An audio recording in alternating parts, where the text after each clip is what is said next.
John Dominic Crossan, welcome back. How are you? I am great, thank God. I'm feeling fine. Health's good. Good, good. Yeah, Dom, you've been around the block, okay? You've been in Jesus studies, the historical Jesus, critical scholarship for decades. I mean, what, 50, 60 years? Yeah, the first book was in parables, the challenge of the historical Jesus. So from the very beginning, historical Jesus. That was published in 73. So basically, I started working on it in 69. Okay. That's a long time ago, 1969. It is, it is. And I wanted to give your brain and everything you know a sketch for viewers who are learning about Jesus and want to know your decades of wisdom you've learned along the way of like the pros, the cons, I learned that, I changed my mind, Yeah. these things. And I wanted to do that with Jesus and Paul, okay, especially since you have the Paul and Jesus Yes, book. this is the Paul. Paul, yeah, Paul the Oh, by the way, Derek, I should say for me, when I started writing about Paul, and that was in about 2000, when Sarah and I and the Borgs started the Borg Crossan pilgrimage every year to Turkey for Paul. People say, oh, Crossan's quitting Jesus, going, I consider Paul part of Jesus. Gotcha. Because Paul spends all his time talking about Jesus, Jesus the Christ. Okay.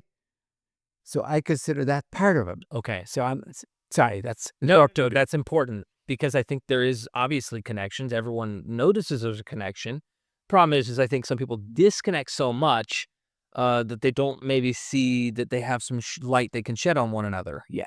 So what I was hoping we could do in this first video, and we're going to have hopefully several here, is imagine like we're not like watching a movie of Mark, Christian movies that they've made, the Gospel of John or whatever, but a historical critical lens of what you think actually happened, going back into the 1st century BCE, kind of give a portrait. Rome's on the rise. You've got all sorts of power struggles that go on within Rome. You've got obviously Augustus showing up. Things like this are happening. Herod is now in power over this territory. Maybe give us a little historical flowering or coloring of the scenery and why a character like Jesus even begins to show up, his legacy, his teachings, what you think he was about, and maybe we can contrast your views with others like Allison and Ehrman and others, and then take it to Paul, and then of course we have the legacy of Christianity. Okay. First thing, why this? The 1st century is the century that formed, for better or for worse, Western civilization. 2 huge transitions, whether you like it or not. Not really from republic in terms of the Romans. We didn't really change from republic to empire. That's said all the time, and it's wrong. The Carthaginians knew about the Roman Republic. It changed from a republican senatorial empire to an autocratic empire. That's the change. Even under the Republic. Of course, they were imperial. What were they doing? Burning Carthage to the ground on a tourist visa? No, of course it was an empire. But it changed to become an autocratic empire. Now, we don't want to say that. We don't want to really say, even though that's the Greek term used of Augustus, he was an autocrat. And that doesn't mean he was above the law, because above the law would mean there's still a difference between you and the law. He is the law. He's the autocrat. I am the law, if I say it. Okay, so that's one huge transition going on. And if Christianity or apologies never exist, that's still going on. Secondly, by the end of this century, after 70, a huge transition going on in Judaism, from a sacrificial Judaism led by priests to a Torah study Judaism led by the rabbis. Now, those are giant. In one sense, you'd almost say Jesus arriving with his little transition is like a mini wave on these giant tornadoes going on. But yes, that's going to be a third one, and I'm going to argue it is the change from a Messiah. Let me keep you watch my language. From a messianic Christos. Christ, of course, is simply the Greek form of Messiah, who is apocalyptic to one who is here and now present, who's not talking about the kingdom of God's coming any day soon, next week, next month. It's here. And may I jab in here with you, just so I understand? This is an interesting point because obviously we know that Messiah's expectation, and this is hinted at in the Gospels, which is why it's an interesting point you bring up, is that, well, what did they expect when the Messiah was going to come? Oh, it was this apocalyptic, sword-wielding, Davidic, I'm going to come in and take over, we're going to kick their butt. But constantly the Gospels do work overtime to say, no, that's not what he was saying, not what they were saying. And of course, what usually goes on is the scholars like Ehrman and Allison and others say, well, that's likely either cognitive dissonance or some like post hoc rationalization of what failed. And so then they're trying to make sense of it. You're just saying, listen, I don't need all that. That adds more variables that aren't necessary. I think that Jesus really came on with more of a spiritual, the kingdom is present here now, more like a mystic. And Yeah, now I'd be very careful about that, Doric, for me. help me. Because, first of all, this is, if I can follow my word, this is a third great transition. Okay. If Jesus had appeared, he was a Jew. He certainly was a Jew. And he claimed to be the Messiah, at least his followers did. Right. So if he had simply said that and he was picking up the message, the fallen banner of John the Baptist, like Elisha did for Elijah at the Jordan. Supposing he had said, well, John got it a little bit wrong. He thought it was coming soon this week, next month. I mean, soon is a very elastic term, as you know. It can be expanded to 2,000 years. So Jesus could have been an apocalyptic, of course. And we wouldn't be talking about him, by the way. In the same way that we're only talking about John the Baptist because of Jesus, really, unless they're doing Jewish history. Now, that's a third transition. I think, a conversion of Jesus took place because everything we know, that I would know as a historian, is that Jesus went to John the Baptist's program at the Jordan. Now, we may have to talk what that was, but Jesus was baptized. Now, I don't see the evidence he was a second in command. He was just one of the crowd. Now, maybe the heavens opened and that's fine, but so Jesus had to convert because the next thing we find him saying is stuff like, now the greatest person who ever, it's a Jew, by the way, the greatest person who ever lived was John the Baptist, but the least in the kingdom of heaven is greater. Now that's exactly how you handle a revered mentor with whom you no longer agree, but you're not going to criticize. It's like if I could use a feeble illustration. If this is a revered teacher you had when you're doing your doctorate and you don't agree with him anymore at all. Do you have personal experience of this? Yeah, I suppose really, because after my doctorate, I went to Rome for 2 years, and I'd like to be very fair. I was under the Jesuits at the Biblical Institute. This would be 59 to 61, and 3 of my professors, all Jesuits, Augustine Bea, became Cardinal Bea and was in charge of Judaism and anti-Semitism and Roman Catholicism in the Second Vatican Council. No, I totally agreed with him. I mean, I don't want to say I agreed with him. I learned from him to agree with him. I had Lyonnais, I had Zerwick. They were forbidden to teach the following year by the Vatican. No, I'd have to look around to try and find somebody I disagreed with, because I had very progressive scholars teach me. I don't want to say I agreed with them. That would make it sound like I was already there. Yeah. I listened to them and said, right, because they came at things historically. That's the whole way.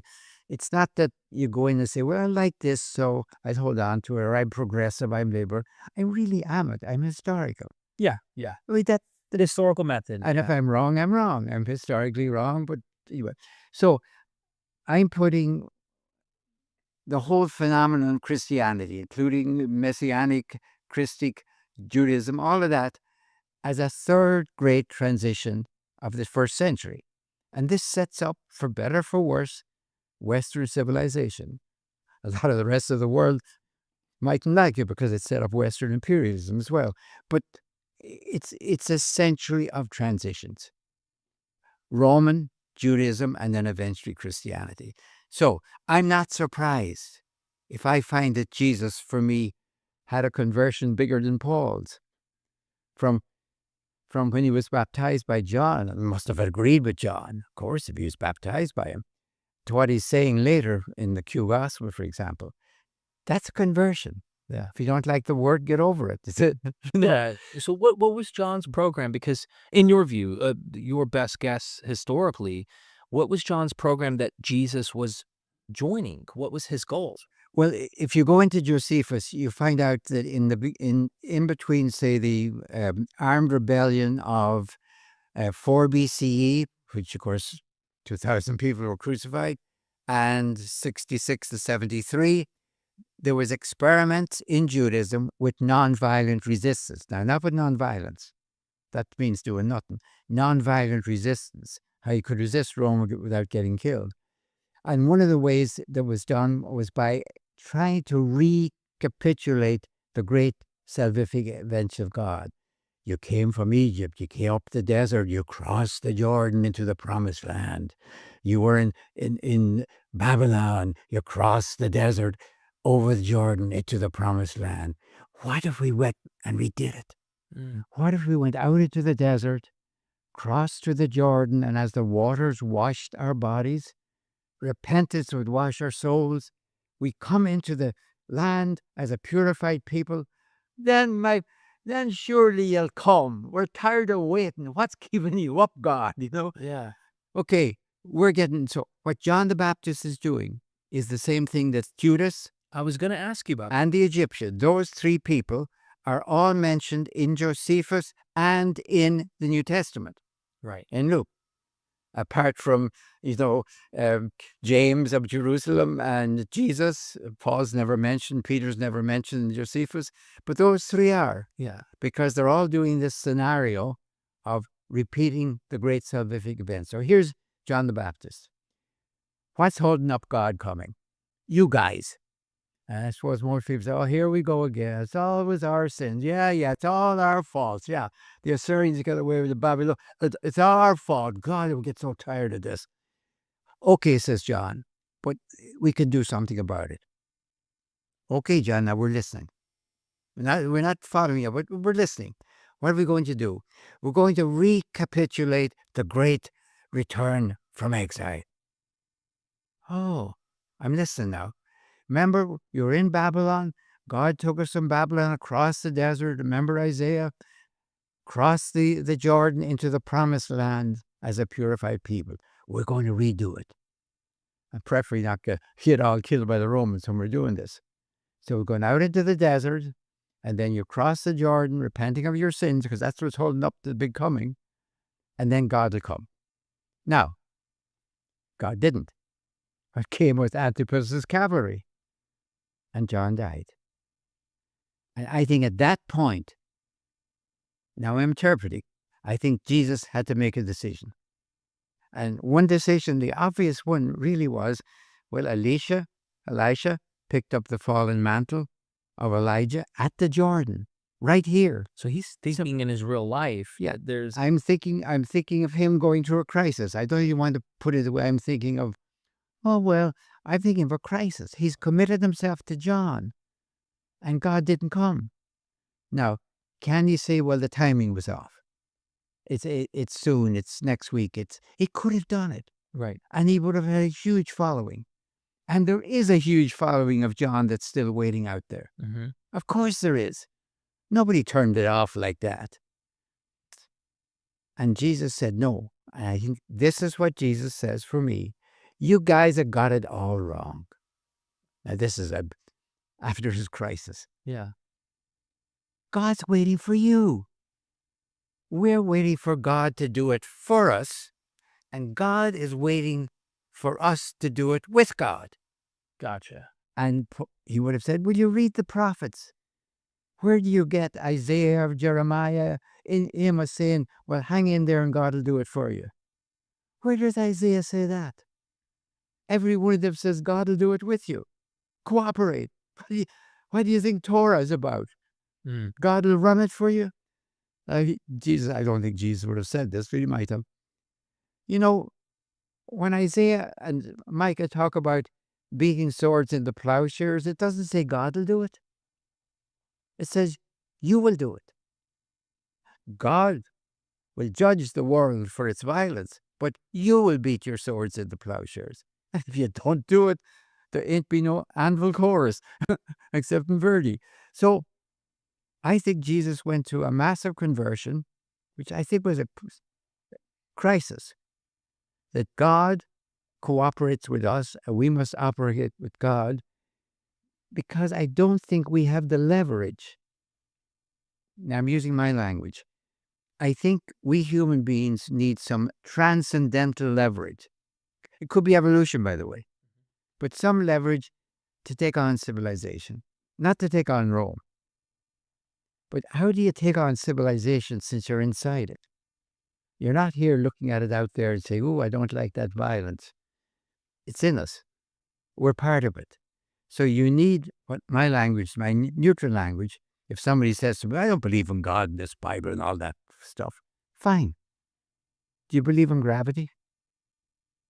Well, I don't believe in it. I accept it, whether I like it or not. Okay. Think evolution then. Think about evolution. Are we going to get away with violence according to evolution? Are we a sustainable species? Now, I'm using my language. I'm using my language to translate what Jesus is saying into my language today. I put his challenge as saying, in my language again, are we a sustainable species? Or does the trajectory of violence guarantee that we will do it? The next one, that we will eventually use the atomic bomb against one another, because we've always used, even if it takes a while, the weapons that we have.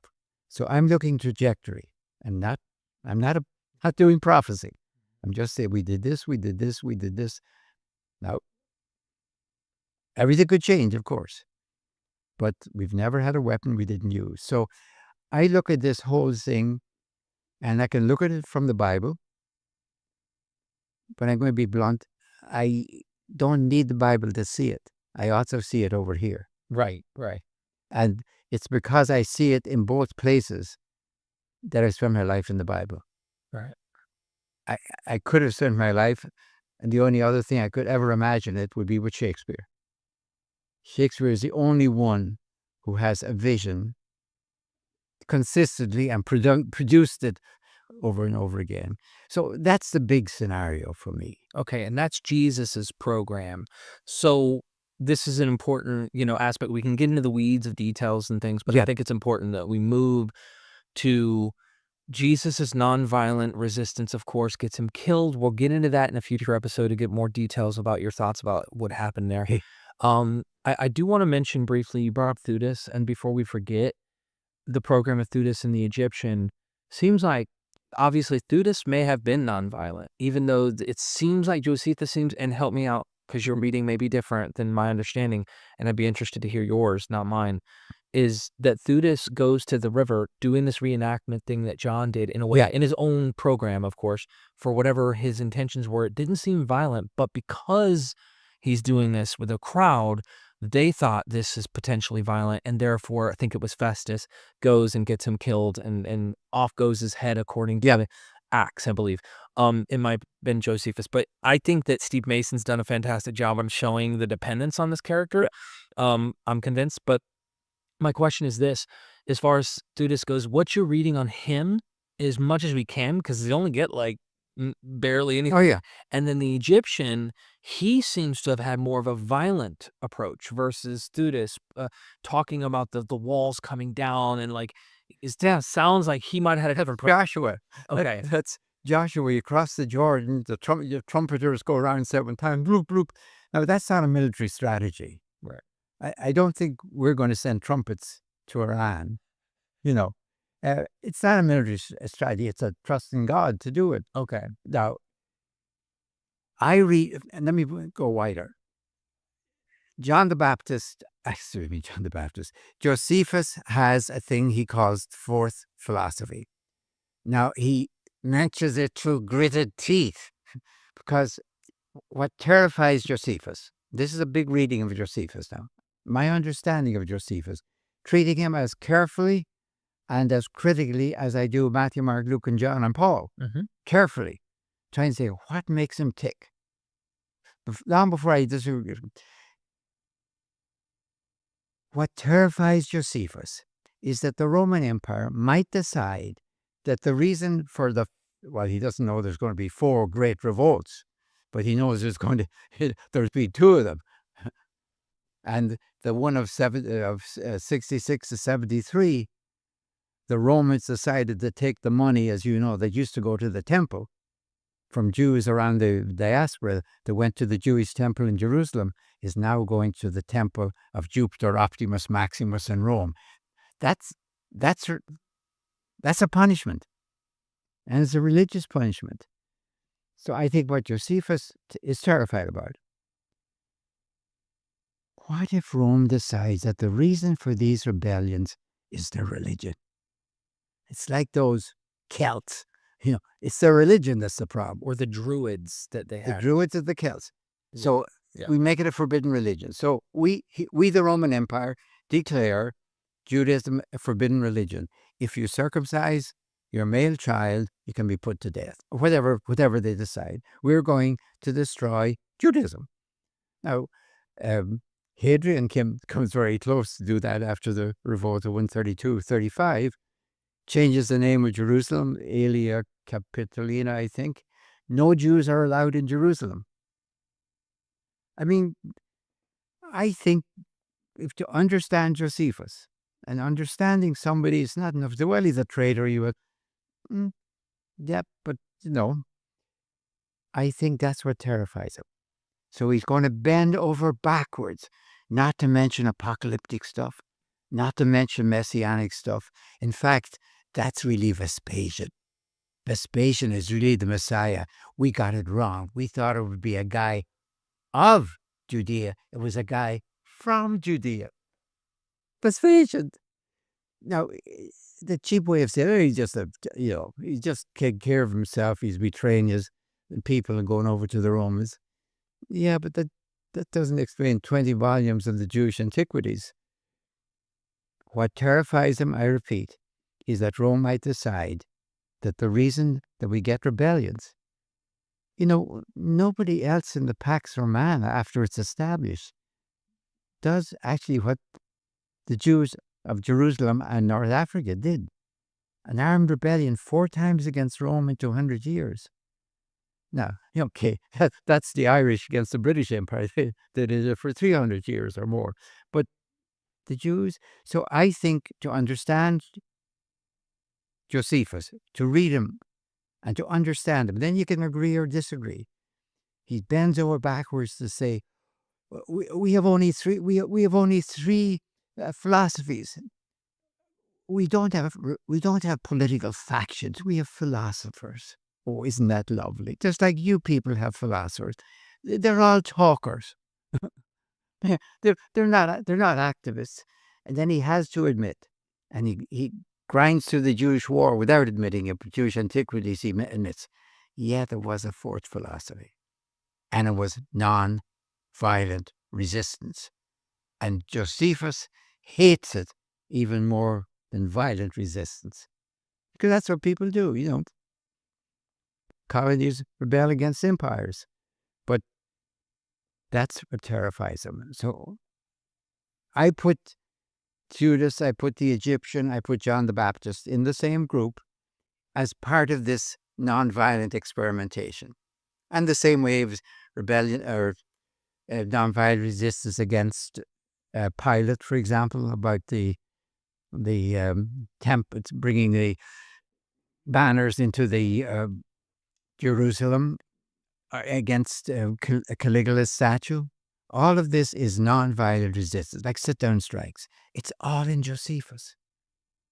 And the fact that he hates it, I think he hates it a little bit worse than violent resistance, because he says they have, what's this phrase? They have purer hands, but impurer hearts. Because they don't take a sword and kill you, but to come at you with nonviolent resistance. And his instinct is right, because that's what's going to get you. that's going to get the Roman Empire. It's not the Christians that are going to take up the sword and fight them. They're coming at you ideologically, and you ain't ready for that. I feel like a movie should be made based on what you just painted. I'm loving this. I love this. Okay. Gosh, we could go on, and there's so much. I wish you had another 80 years, I tell you, so we're dealing with nonviolent. We dealt with Judas. So we need to do a little transitioning, and maybe you want to paint the picture however Paul comes into the scene. But things happen between the death of Jesus and Paul's writings. So can you paint the picture, specifically your book, and everybody, make sure you go get a copy, Paul the Pharisee, A Vision Beyond the Violence of Civilization, as you've been hinting at here. And I love how you take it to the modern day and apply this to us now, because this is an important message. There's a reason that this, I would say, religion has had success and is still being held on to by so many people. There's something to it that we talk about baby in bathwater, Some stuff you think yourself is bathwater. You're like, yeah, I read that and I'm like, not needed. But there's some things that you think is baby. And I kind of want to get into Paul. So if we could take it from what Jesus's goal was, obviously nonviolent resistance, you've pointed out, gets himself killed because they're still problematic. I mean, it's like today. The analogy I would give is like a modern protest. Sometimes they can turn violent, and you can see they obviously have turned into riots. And maybe governments know that nonviolent protests turn into riots, and therefore they sometimes might even jump the gun and assume it's going to become violent when it's not. And their intention is really pure in a sense of trying to make change. And I bet Rome felt the same way about groups that gather together. So whatever Jesus was doing, whether it was nonviolent or violent, either way, he was a threat and therefore easily worth taking out, according to them. But we need to get to this guy, Paul. What is he doing? I mean, Jesus at least walks up to a guy who's already got a program, and there's a big Jewish issue that's like, hey guys, we're still under the thumb of all this problems, and violence is still here. There's all sorts of issues. The prophets speak. We know our scriptures. It's time that we do something about it. Let's go and reenact what our sacred, heroes have done, walking across the Jordan, whether it be Elijah, Elisha, or Joshua, because they did the same, or Moses, right? Paul is a bit different in a way, it seems. Or is he kind of closely similar in the sense that he does something of his own kind of conversion and walks into a program? How do you understand Paul? Okay. Sorry for the long-winded. No. The question that I keep probing all the time, like I just did with Josephus when I read some of these, what makes this guy tick? And one says, I'm trying to think of that myself, and I don't know the answer to it. Somebody else has to figure that out. Somebody once said, well, it was Sanders, once said, well, Crossan is Irish, and he doesn't like the British Empire. So he's taken all of that dislike, and he's putting it onto Jesus and Paul against the Roman Empire. And I thought the only answer to that was humor. So I said, I don't dislike the British Empire. I mean, how can you dislike an empire that gave up all of India and held on to a part of Ireland? I mean, that's a sense of humor. He gave up Hong Kong and kept Belfast. I just laughed at it. No, I mean, of course that's true. That does make me tick, of course. I was born in 1934. I'm the first generation after the British are well, they weren't gone yet. It was called, when I was born, it was called the Irish Free State. Irish Free State. Well, from what? Free from England at the moment. It was much later that it became the Republic of Ireland. So, I know that stuff. I grew up with that stuff. But I was in the happy moment when the empire is gone, but you can still blame it for everything. Yeah. That's marvelous. The first generation, second generation, you know that you got all those problems. You're making some of them yourself. You can't blame the empire for everything. So first generation is great. Anyway, I'm trying to understand what makes Paul's tick, honestly. And here's where I see it. Again, this is an historical reading of Paul to understand his mind. Paul talks about, his phrase is the mystery of God. He also talks about the power of God and the wisdom of God. The mystery of God. And it's not just that God's mysterious. As I understand it, in 1 Corinthians, in the first chapters, and also in Romans, in fact, in the last thing Paul ever wrote at the end of Romans, and I think he was kind of suspicious this might be the end because he knew he was going to Jerusalem and it was dangerous. The last thing he wrote refers to the mystery of God. Well, what's he talking about? Of course, God's a mysterious mystery of God. It's kind of crude redundancy. And he talks, it was mystery of God was eternal. Well, of course it was eternal. Then here's what he's saying. Now, this is Paul. This is me understanding Paul. It's not the question I would ask. The question that haunts Paul's mind, as I see it, is God knew, says Paul to himself, from all eternity, that when I send, Paul speaking, the Messiah Christ, when I send the Messiah Christ, he will be incarnated as Jesus of Nazareth, but that's when I send the Messiah Christ, it'll be into the maelstrom of the Roman Empire, and they'll crucify him. Now, Paul said to himself, why in the name of God did God do that? That's his question. It's not my question. And that's what he called the mystery that was there from all eternity. It's not the mystery of who God is. It's the mystery of what God did. It's like you and I might ask of somebody who did some, I don't know, whatever, crashed their car or something. So, why did they do that? Did they have a heart attack? Did they have temporary blindness, a stroke? We ask why. Right. Paul's asking, why did God not send Jesus 100 years before, 100 years after? Why right into... He knew what was going to happen. And Paul's answer, which is quite clear at the beginning of 1 Corinthians, is because this would reveal to the world, to the nations, this would reveal to the nations the savage heart of civilization. Here's the Roman Empire, Roman civilization, order, law, justice, Pax Romana. What does it do to the Messiah Christ? It crucifies him. Publicly, legally, officially. Now, it doesn't make the mistake, we have to come back to this, of rounding up his followers. Doesn't do that. So it doesn't judge him to be violent. To be 12 crosses up there, or 13. But in Paul's mind, he says, oh, I see it. This was God, and this is my job now to tell the nations. Do you see what you're like?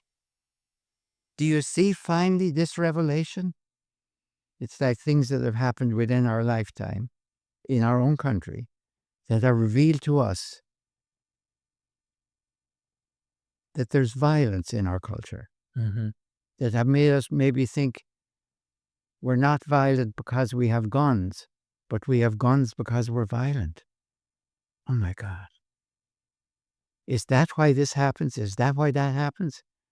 Are these like the points where a cancer breaks out on the surface of your skin and you suddenly see it? But it was there for months, maybe years. Paul sees the crucifixion by Rome, legally, officially, publicly, of the Messiah, not just of one poor Jew, but of the Messiah, as the revelation, which Paul is then told to take to the nations. And so, do you see it? Do you see the violence at the heart of civilization? What do you think it's going to do to you? And I'm pushing Paul at this stage. Paul got to that. He doesn't have a clue about what we know about violence, so we can destroy the world. And God would never do that, because that would be embarrassingly admitting that I blew it. So God would never destroy creation. That's not in Paul's mind. To be a new creation, maybe, but I think what drives Paul, in the same way as I said what drives Josephus, is the fear of what Rome might do, is the fear of what civilization is. That it's violent. It's not just, does that. Because Paul knows Daniel. It knows there was the Babylonians and the Medes and the Persians and the Greeks and the Syrians. And now we thought the Romans. So empires are going like that. They're not going like this. So where's this kingdom of God stuff? How can it go against the thrust of it? I almost said evolution. The thrust of empire. Still get stronger. We thought, Daniel 7 thought that the greatest of violence you could imagine was the terrible killing machine of Alexander. But the Romans took it out. Those 15, 20-foot pikes that Alexander's phalanxes had, the Romans took care of it with their short swords. Now, nobody's asking the obvious question. The Romans certainly weren't asking, what's going to take care of us? If you watch the trajectory, we're next. We're running the world, they would have said. So I think that's what terrifies Paul. And everything else comes from that. Now, God revealed the savage heart, not of Rome. We say, and we say rightly, but inadequately, that Jesus and Paul were against the Roman Empire. Of course they were. That's why they got killed. But not because the Roman Empire was the problem. The Roman Empire was civilization in a toga. It just, the current contemporary incarnation of civilization. In the same way, quite frankly, that when I'm looking at the evening news right now in our own country, I see this as the current contemporary incarnation of civilization. We're doing it in the name of civilization. American interests, of course. But so Paul's function was to reveal to the nations. We call them the Gentiles, to the nations. And that's a marvelous word because the nations clearly include Israel. Yeah. Then you can think about Jews and Gentiles if you want, but if you talk about nations, well, what do you think you are? Right. You might be a separate nation, a chosen nation, fine, but you're a nation. And you could be destroyed as the nations. Yeah. Where are the Ammonites and the Moabites? Today they've disappeared into the gene pool of the Middle East.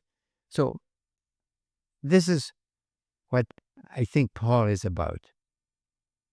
The salvation of civilization. He uses a term which is absolutely his own, new creation. And this is really getting in the weeds, but Paul's program that he believes is the program of Christ, that he believes he's having some kind of experiences, that he is attributing these interpretations. I'm sure he's reading the tea leaves and he's reading the signs and the times right in front of him, it seems. A lot of people talk about Paul as a Jew, which you bring up Paul the Pharisee. And we're going to end up circling back to Jesus to discuss some of the Cynic stuff eventually in another video. But Paul the Pharisee, yet he uses mystery language that does share contact in that culture with mystery cults.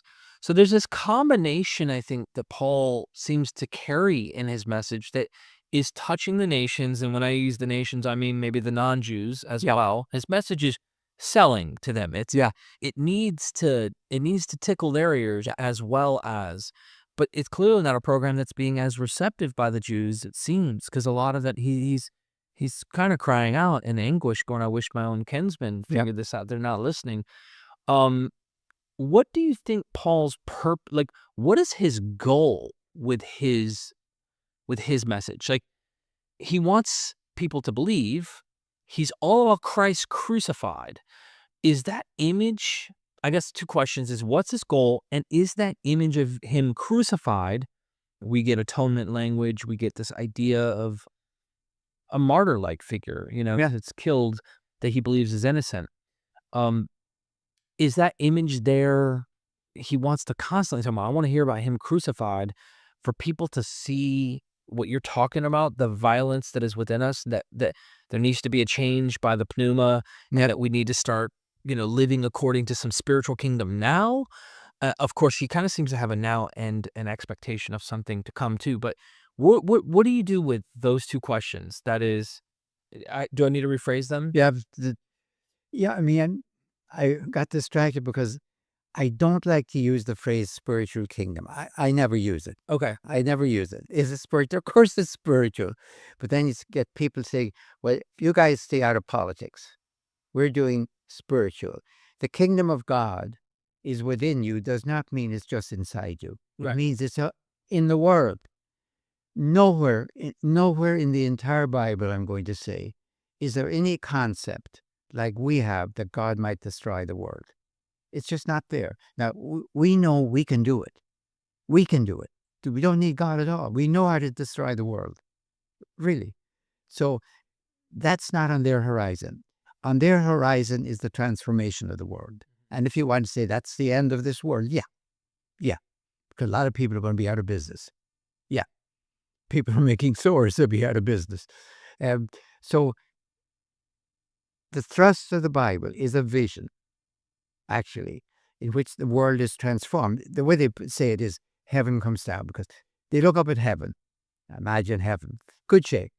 All the angels are, tightly organized, and they behave themselves, and Satan is outgone because he wouldn't get with the movement. So heaven's in great shape. Now, we take heaven, the kingdom of God, and have down to earth. It is not that we leave the earth and go to the kingdom of God. We're just not there. In the Our Father, if you read it in Greek, in Matthew's Greek, it says, as in heaven, so on earth.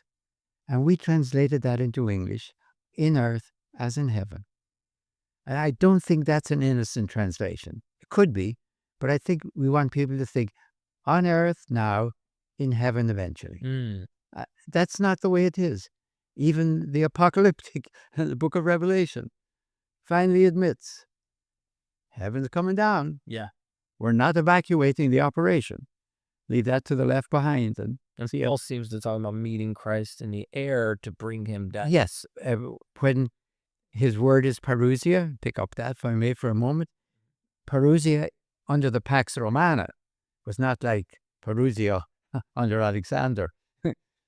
Talk about tire and gas of what parousia meant, immense slaughter.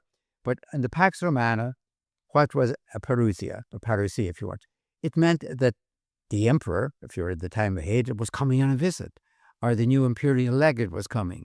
What did you do if you had walls? If you threw your gates open, got into your best dress, and the boule, the city council, went out to meet him. Now, what to do to meet him? To say, off you go back to Rome. To bring him in. Feasting, celebrations, sacrifices, food for everyone. Big celebration. So Paul's vision of the end, the consummation, is Jesus is coming, of course, from heaven. What do? You go up to the air to meet him. Which way are you going? Back up to heaven? No. That's not the metaphor. You bring him into earth. You're bringing peace of God down to earth. Let me use peace of God instead of the kingdom of God. Peace of God down to earth. Nobody in the entire Bible can imagine what you and I can imagine without even thinking that we can destroy the world. So when we read in the Bible the end of this world, we're thinking of God going, boom. Yeah. It's just unthinkable. The reason for that is not, that would be awful for us. It's how embarrassing for God. It's like you're calling the car back to the factory. God created the world and is admitting that I made a mistake. So it's not that they're being so liberal or so. They just don't want to embarrass God. So that's their vision. Now, I don't want to make it spiritual. It is political, religious. It is economic. It is political. In fact, the four great powers are all involved. So if somebody wants to say, well, it's spiritual and it's all internal and your prayer between you and God, that is the cute American individualism. Right.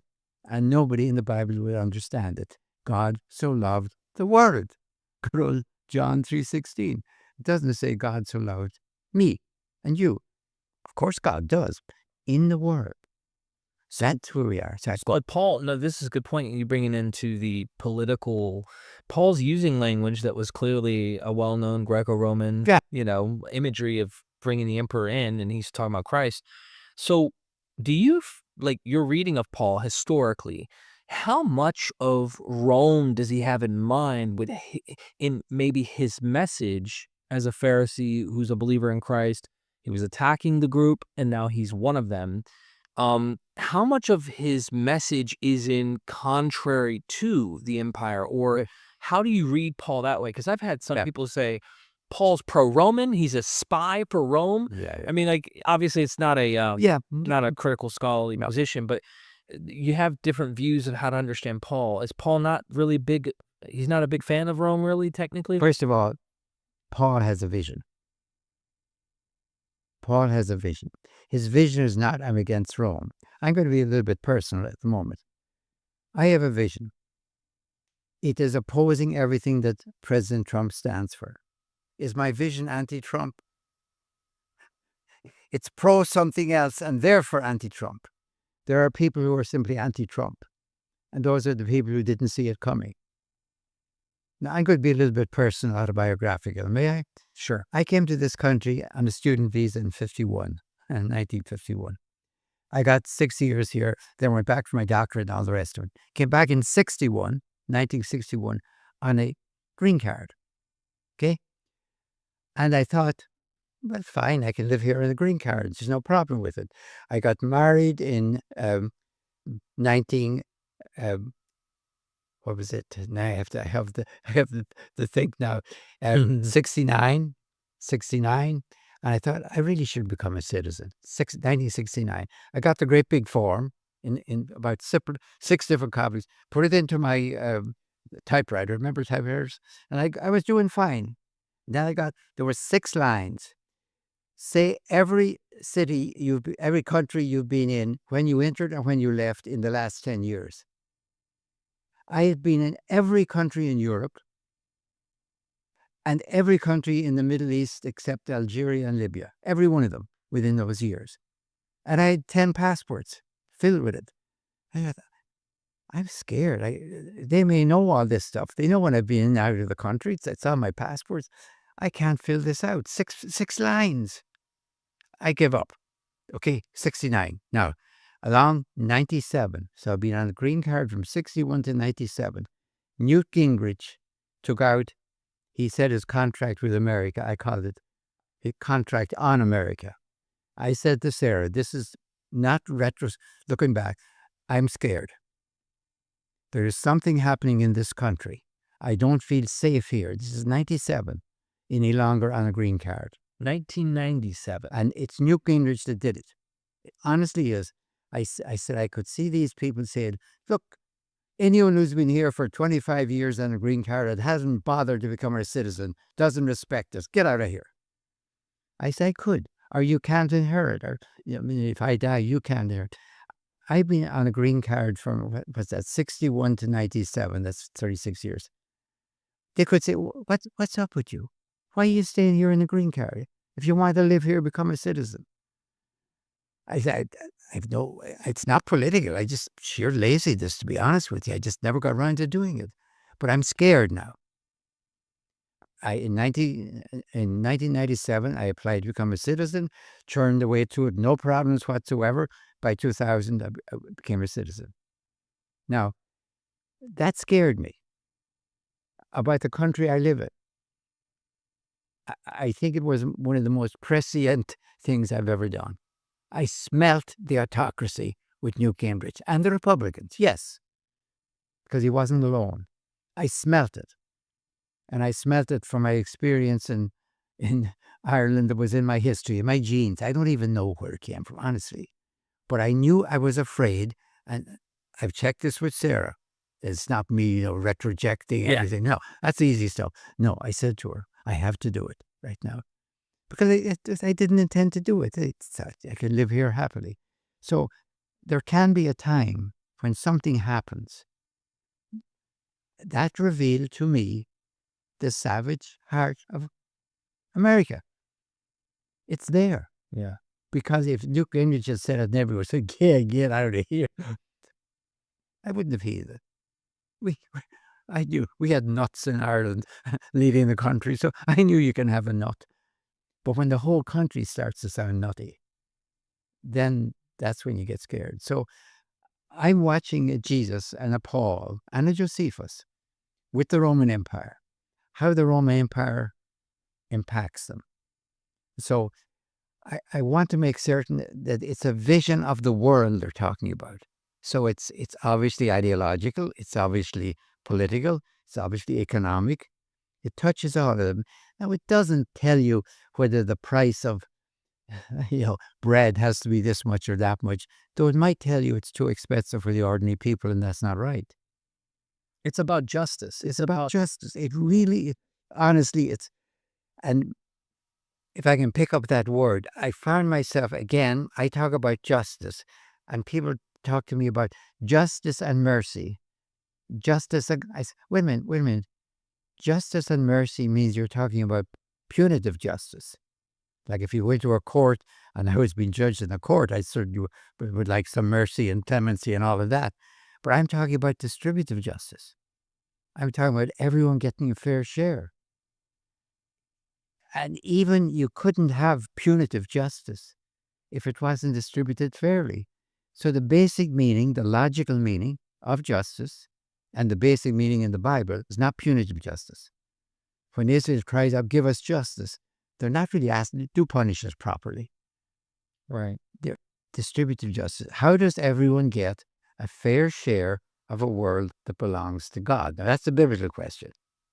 I would put it in ordinary terms, say, how does everyone get a fair share of a world that belongs to all of us? So I rephrase, of course, again and again from God. So that with justice on his mind, Right. because I think we're both seeing that in Okay. Paul. Then the atonement of Jesus in his mind, he's reading Jesus' death as an atonement in some way. How do you understand that? This is an interpretive thing. I know it's not the same as a historical, even though it overlaps. It's more difficult to really wrap one's mind around what the meaning in his mind might be. But what do you envision the meaning of the atonement of Jesus is doing to that justice? Because sounds like he portrays, and it's not just him. You get this in Scripture, that the nations out there, they don't have a light. They're in darkness. They don't really know. They're ignorant of the things. You kind of get hints at it with like the divine council and stuff, where it's like, you didn't teach the nations to help the widows, and you didn't do it. Israel had that problem. Prophets cry out to Israel saying, I didn't ask for a sacrifice. I wanted you to do justice. I wanted you to do good and have good religion and to help other people. Turns out you want to just keep killing an animal thinking that was going to cover these issues. So what does atonement in your mind, in Paul's mind, based on your reading of Paul, what is that about? All right, let me be careful. I always begin historically. So if I don't get back to your question, come at me. Let me start historically. Jesus goes up to Jerusalem. All right? Why did Jesus go up to Jerusalem? Now, I'm not going to try and read his mind because I can't. I'm going to read his actions. Did Jesus go up to Jerusalem to get himself killed? Now, I don't mean that unreasonably. He could have said, the only way to get this movement going is to become a martyr. If they kill me, people will see what they're like. Yeah, you could do that. Martin Luther King could have said, the way to let this really obvious is go there and I know they'll kill me. He did the opposite, as you know. He kept saying, I don't know if I go there because that's not where I want to die. Everything Jesus did, I'm talking now historically, in the week he's there, shows him trying to avoid getting killed. That's an historical statement. That means that an historian can disagree with me on it. It's not an interpretation. For example, every day in the temple, Mark keeps saying again and again, the crowd is on his side, but the authorities wanted to get him, but they fear the crowd. He says it about 4 times every day. Why does he do it at night? He gets out of Jerusalem and goes around the Mount of Olives and stays with his friends. Now, that's the smart thing to do. Don't stay in Jerusalem at night. There's a full moon, but dark streets, people just disappear. They've never heard of again. Get out of town every night. And Mark keeps emphasizing that, coming back. So what happened is when I read Mark and try and see the historical background to it, I understand that Probably his friends said to Jesus, let me imagine, this is probably rude. You know, if you're serious about this message, about God's rule on earth, will you get out of those hick towns up there in Galilee? Take it to the capital city here in Jerusalem, where everything that counts takes place. Come at Passover. We'll have Jews from all over the world. If you're serious about your movement, take it to the capital at Passover. That's the only reason that makes sense to me of what Jesus does. Now, as you see, everything he does tries to avoid getting killed. But if I'm Caiaphas now, don't need a Judas for the moment. If I'm Caiaphas, I know what's going on. Now, this guy's in the temple every day. The crowd protects him. I can't risk a riot. I can't risk a riot in the temple. It's too dangerous. He goes out every night. He goes out to his friends. But every night he has to go through the valley down there, and he has to make a decision to go around the Mount of Olives, north or south, to Bethany. If I was right down there, he's out of the temple, and the crowds are not protecting him. He hasn't got to his friends yet. I get him there. I mean, I'm convinced historically Jesus was crucified. I'm convinced from Josephus that the high priests asked Pilate to do it. I think they collaborated with Pilate. Couldn't do it themselves, of course. They convinced Pilate. So I have to ask myself, why did it take a week? You know, Pilate was very accommodating. He'd kill you right off. Why did Jesus get away with all this stuff day after day? He got away with it because the crowd was on his side. So the only logic for Caiaphas, I don't think he even needs Judas, though it's a good story. I know where to get him. I get him in between the crowds in the temple and the friends at Bethany. That's where I get him. And the darkness, too, by the way. And I get this whole thing over before anyone knows what's going on. I think that's what happened. I don't think the whole world was watching the top of a hill with, and two other people. I think it was done fast. You think, and I don't want to derail you, I want to stay on Jesus, but do you think that the night he was handed over is that image in Paul where he says on the night he was handed over kind of thing? Or Well, yeah, I have no problem with that. Yeah, okay. That he would know that. Now, the whole trial, Yeah, that's I think that is written, by early Christians who are giving a model for how you should act. Now, if you're going to be on trial, and you will be on trial, don't act like Peter, who's inside saying, Jesus, never heard of him. Jesus, but. So Mark counterpoints Peter denying him. Yeah, and Jesus affirming who he is. Yeah. And so it's a perfect thing. Now, if I'm a Christian, and around the year 70, and I'm reading this, okay, I should act like Christ, who is brave enough to say, yes, I am, and not like Peter, who said, Jesus, never heard of him. They're models of how to operate. They're fiction, if you will, but they're powerful fiction to console people of how to work. How do you operate under persecution? Well, you operate like Jesus. Might get you killed, by the way. But if you want to operate like Peter, well, Jesus even forgives Peter. But you're really not being advised. Just be like Peter and Jesus will forgive. right. He doesn't look good in that. It doesn't look good. I mean, it's a woman who says to him, they're trying to make him as bad as possible. Of course. If he's smart, he'd get out of there. The first thing. So, as I understand the crucifixion, it is not Jesus trying to get himself killed. Now, let me pick up your word atonement. Okay. The word that is absolutely wrong is vicarious. If you say vicarious, a vicarious atoning sacrifice, I have no problem with the word sacrifice. Yeah, maybe define vicarious so people understand. Let me see it. This is theological. Yeah. Now we're moving into theology. We're moving into people trying to understand, why was Jesus crucified when they don't know history? We're talking about good old Anselm around numbers 1100. He's the second Archbishop of Canterbury under the Normans. He's the Norman Archbishop of Canterbury. In other words, he's an imperialist. Mm-hmm.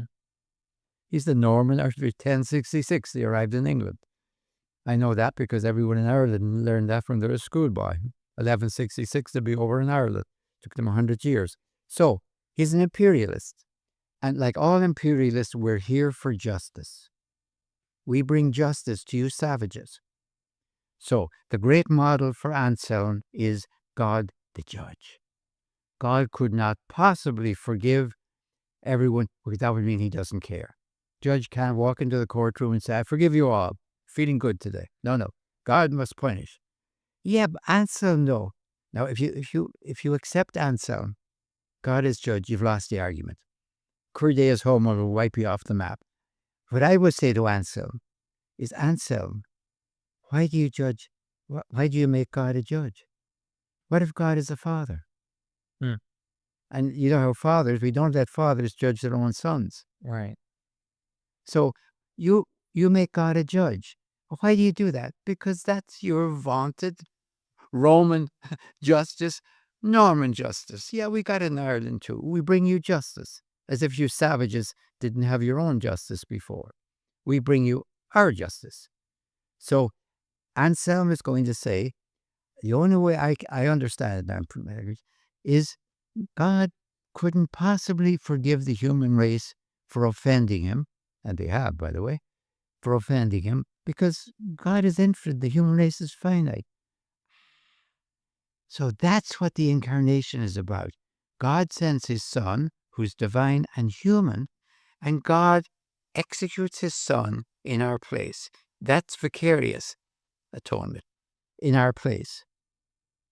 Now, I think it's the most obscene piece of theology. Well, I'm going to back off. I said this yesterday, by the way. I mean, It's a obscene theology. It's not just wrong or a mistake. It's an obscene theology, but you have, again, to understand, you see what I'm doing, what makes Anselm tick. Anselm actually is in the time of the First Crusade.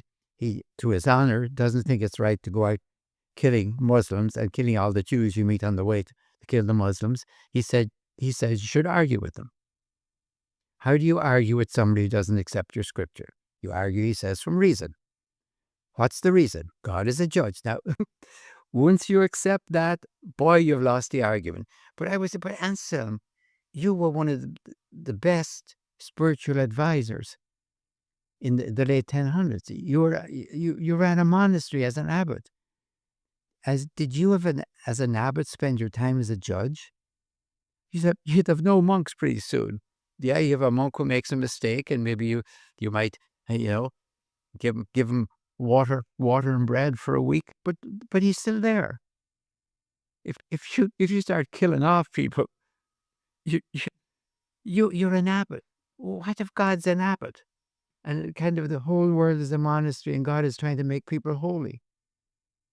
I would argue with him, not down the road. I'd argue with him on his first idea, God is the judge, because you've lost it after that. And his argument then that, quite right, a judge cannot walk into the courtroom anywhere in the world and say, I'm feeling merciful today, you're all forgiven. He'd be impeached, or whatever language you use to get rid of him. right. So vicarious means that God, now take that word out for a moment. Atonement is a perfectly good, it's an old-fashioned word. If I bump into your car, I have to make atonement. That means I have to tell you, I have to apologize, and maybe if our insurance takes care of it, I might send you a bottle of wine or flowers just to say apologize. Right. That's making atonement. And we don't use that word. It's kind of like making amends in a way. It's making amends. Atonement is just a fancy old-fashioned word for fixing up your mess. Right. Yeah. We all do it all the time. So atonement is a perfectly good word. Sacrifice. A firefighter outside a burning house. There's a child up there in the third floor. Firefighter rushes in, gets the child, drops it down to the firefighters below, catch it. The whole house falls in on her, and she's put to death. The firefighter. Yeah. Now, the only word for that is sacrifice. Right. And that's actually a noble thing. Of course it is. Yeah. She has made her death peculiarly, especially, emphatically sacred. Now, you could say all life and all death is sacred, and it is. But by giving up her life, for the child. Now, think about it. Suppose somebody said, oh, you see, God wanted somebody dead. And if it couldn't be the kid, fine, the firefighter will do. Ew, that's obscene. Yeah. You'd say, no, the firefighter knew that it's a dangerous business. She knew going in there was dangerous. She knew all of that. Maybe if she'd said to her, would you be willing to give up your life for the child? Maybe she'd say yes, or I don't know. But it's the sacrifice. So if you're writing in the paper, you wouldn't say firefighter dies. Right. It would be more. Firefighter sacrifices her life.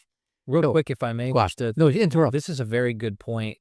Because it's a fine line theologically between, the language of father and judge, and then like him needing and wanting the death of his son in order to appeal to, like, it sounds really cruel and it does not give a visual that I today find appealing at all. But the portrayal you just painted actually has nobility. That's a different image than a father wanting his child's blood kind of thing. It sounds really gross and it sounds archaic and even barbaric. Yeah. I know to hear it that way. But there's a scholar, Courtney Friesen, you've probably heard of him. He's a classicist. He wrote Reading Dionysus, one book, and then another one he was reading he's how like later Christians and Jews, how they've negotiated and worked with the plays of Dionysus through history.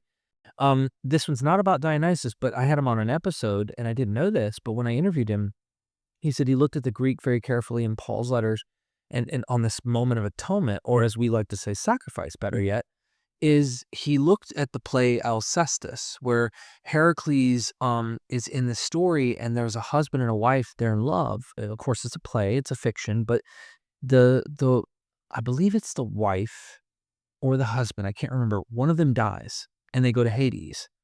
The other one is like saying, I want them to be alive. Okay. So they sacrificed themselves and they brought back their loved one through this means in the play. Heracles saw it, saw the somehow compassion in this, and decided he was going to resurrect the loved one who went to the underworld. And so now it's kind of a happily ever after for both kind of pairs. But he said the Greek in Paul sounded very much atonement, sacrifice in the language like Alcestis. Kind of like you did with the firefighter. There's a sense in which they almost selflessly said, hey, I'm going to do this. And that kind of view is prettier than the modern theological, and I think you brought up Anselm for a reason, is that they have this idea of the strict judge, but then they want to use father language, but it doesn't sound like the picture of a father. No. And it's almost like he needs his blood in order for you to be forgiven, rather than just the strict behavior of a man willing to lay down his life or risk his life, even if he wasn't exactly. And that's what you're saying Jesus did. He was clearly not trying to die, but he got himself killed. And I'm honestly trying to stay close to history. I mean, I'm open. If I knew for a fact that Jesus said to his people in Galilee, the only thing to get this going is go up to Jerusalem and make this guy show his claws by killing me. Then we see what he's like. Yeah, it's almost like I'm going to say if you had a very corrupt, I want to be very careful in my language. If you had a very corrupt group today in this country, I won't say who would. And the only way to make people see it was to go in and provoke them to do something. Okay, I understand that. If that's what I thought was there, I would say it. Yeah. It's not that because I don't know what Jesus is doing for a week. So to be fair, okay, if he was doing that, then we can't even trust what we're reading, is your point. Because what we have is evidence in the text that you're reading and going, he's not trying to get himself killed.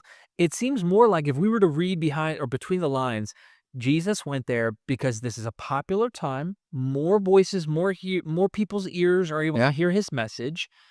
And so it's the best place to go and advertise what he's trying to push. And his friends. I mean, I think the Bethany, by the way, I think they're his relatives. I've been saying friends. I think the people at Bethany are his relatives. That's not weird because under the Maccabees, Judeans flooded Galilee. So I've no problem with Jesus having relatives at Bethany. And I think what happened, they said to him, look, come here. For all that reason, they said, you'll be safe. Because there's enough people on your side. It's not he's bringing them with. We've enough people that they won't risk it. It's too dangerous. They're all in this temple. The gates are here. If you have a riot, which they had in was it six, I think. They had riots in the temple, and they were horrible because they crushed people. You wouldn't need the soldiers. You kill themselves just trying to get to the southern gates. So they said, we can protect you in the temple. You can come in here. We'll get you in and get you out. They won't dare come against you, and get out every night. Now, when I'm reading Mark, it makes sense to me. I could say, well, Mark's a heck of a good reader, but I don't think that somebody who's making it up would be smart enough to have him go out every night to Bethany and come back. It's a lot of, what's he bother doing that? Just, you could leave that out. You could just say, she's in the temple. Yeah. I think Mark knows enough of the story of what happened in that week. Now, he puts it, of course, in a whole theological framework, of course. So let me go back to one thing and tell me if this goes off the subject too much. Forget about Jesus for a moment. Let me talk about blood sacrifice. Okay. The logic of blood sacrifice. If you only had it in Judaism, you have it in Hinduism. Why do people have blood sacrifice? Why do people think God or the gods like carrion, like dead meat? Well, what's going on there? This is Anthropology 101. If you and I are friends and we have a row and I want to get back again, I invite you to a meal, a reconciliation meal. Do I have hummus and pita bread as the main course? No, that's probably a calculated insult, but it would be fine for a snack or something. If I invite you to a meal, a reconciliation meal, there is going to be blood because there's going to be meat. Now, we won't see the blood. Of course, we'll have it saran wrapped. But everyone in the ancient world knew that when the prodigal son came home, it was not good news for the fatted calf. Yeah. Of course, if you have a reconciliation meal, so when Hebrews says no reconciliation without the shedding of blood, they're just making a butchering statement, as it were. Right. So now, okay. And that, by the way, that just maybe the viewer doesn't know, but like that historically fits as far back as we can tell when humans are sacrificing the gods. That when you go further back, like Mesopotamia and other ancient Near Eastern deities that we can look to, and even the Greek ones, the gods eat. They have meals, and the way that humans are appeasing to them is food. And we have the famous one of the examples. I can give them several, but I don't want to derail you from where you're heading because this is important. I just want to make the comment that when Enlil, for example, said, "Hey, I'm wiping out humans, are too noisy." Yeah, we're way back there, right? And then he sees, oh my gosh, what the heck is Atrahasis and his wife doing alive? Enki, I know, you little sneaky trickster, you had to have told him. And he's like, nope, I kept the vow. I didn't tell him. He told the reed wall, and the reed wall, I was overhearing. So what's he do? He smells the barbecue and he goes, "Ah," just like Yahweh in Genesis. Yeah. He goes, oh man, Yeah. I won't do that again. Now, the logic of it is, I say Anthropology 101, reconciliation meal, or I could, but I don't want to invite you for a meal because you mightn't come, I might send you a gift. Right. Now, you might reject it and send it up. But those are the two ways that humans keep relationship or restore relationship. Now, human beings then figure, how the heck, let me use the Celts, for example. How do I do that with God? We've had no harvest 3 years in a row. The gods are clearly angry at us. How do I reconcile? I'm going to give them a gift. What's a good enough gift for a god? What's the most precious thing I have? Well, that's up to you to make your judgment. But I'm going to take that and put it on the bog, because the gods live under the bog, and see it disappears down into the bog. And we find it 2,000 years later. So the gods have received my gift. So it's absolutely normal, anthropology, theology 101, to think that if you want to keep good relations in general or restore relations, as with human beings, so with the gods. Whether they like the smell or not, that's all fine. Yeah. But blood sacrifice goes back to eating meat. Now, can you do it with our blood? Of course you can. There's all sorts of gifts you can give to the god. There's Celtic gifts in which, like a whole temple is dismantled and put into the bog almost. What's your big gift? Whatever you think it is. And unfortunately, it might even be the king's son. Not the king's daughter, but the king's son, because he's the heir apparent. If you're really desperate and the gods have really hit you and your people are dying, then it's time possibly for the king's son, the heir. Yeah, like a famine or plague, or you have an Iphigenia in the story of Homer, like, yeah. Well, the Druids decided, it's not savage. In one sense, it's fearfully logical. We In our minds as humans, right? In our minds as humans, in that context, that the gods have decided to destroy us because they're mad at us for whatever reason. And we think a self-sacrifice is the way to bring it back. Yeah. That's why you have human beings in bogs in Ireland. I mean, I've seen their bodies in museums in Dublin. Because they were the Celts that did this. Oh, yes. So we're talking about the Druids, for those who don't know. Well, they're Celts. Yeah, okay. Druids are Celts. Yeah. I mean, it depends. It's not like for example, a sword, an iron sword would be a great gift. Now, if I put the iron sword on the bog, somebody's going to steal it. So I take the iron sword, this is literal, and I pretzel it. I literally take an iron sword and I bend it all the way like that. And I put it into the bog. I am taking it out of human usage as a gift to the gods. Right. Now, that might be my most precious thing, an iron sword, if I'm the king or something like that. So the logic of blood sacrifice comes from gift and meal. Those are the two things. And it's just projected onto the gods. Mm-hmm. And by the way, it's dying out by the 4th century. I think Judaism was, I'm not going to say lucky, that would be an awful term, but blood sacrifice was kind of dying out. Yeah. Because what we were getting now instead of blood sacrifice is the holy person, of which Augustus is the first. Yeah. I mean, we mightn't use the word holy about it, but divine is as holy as they come.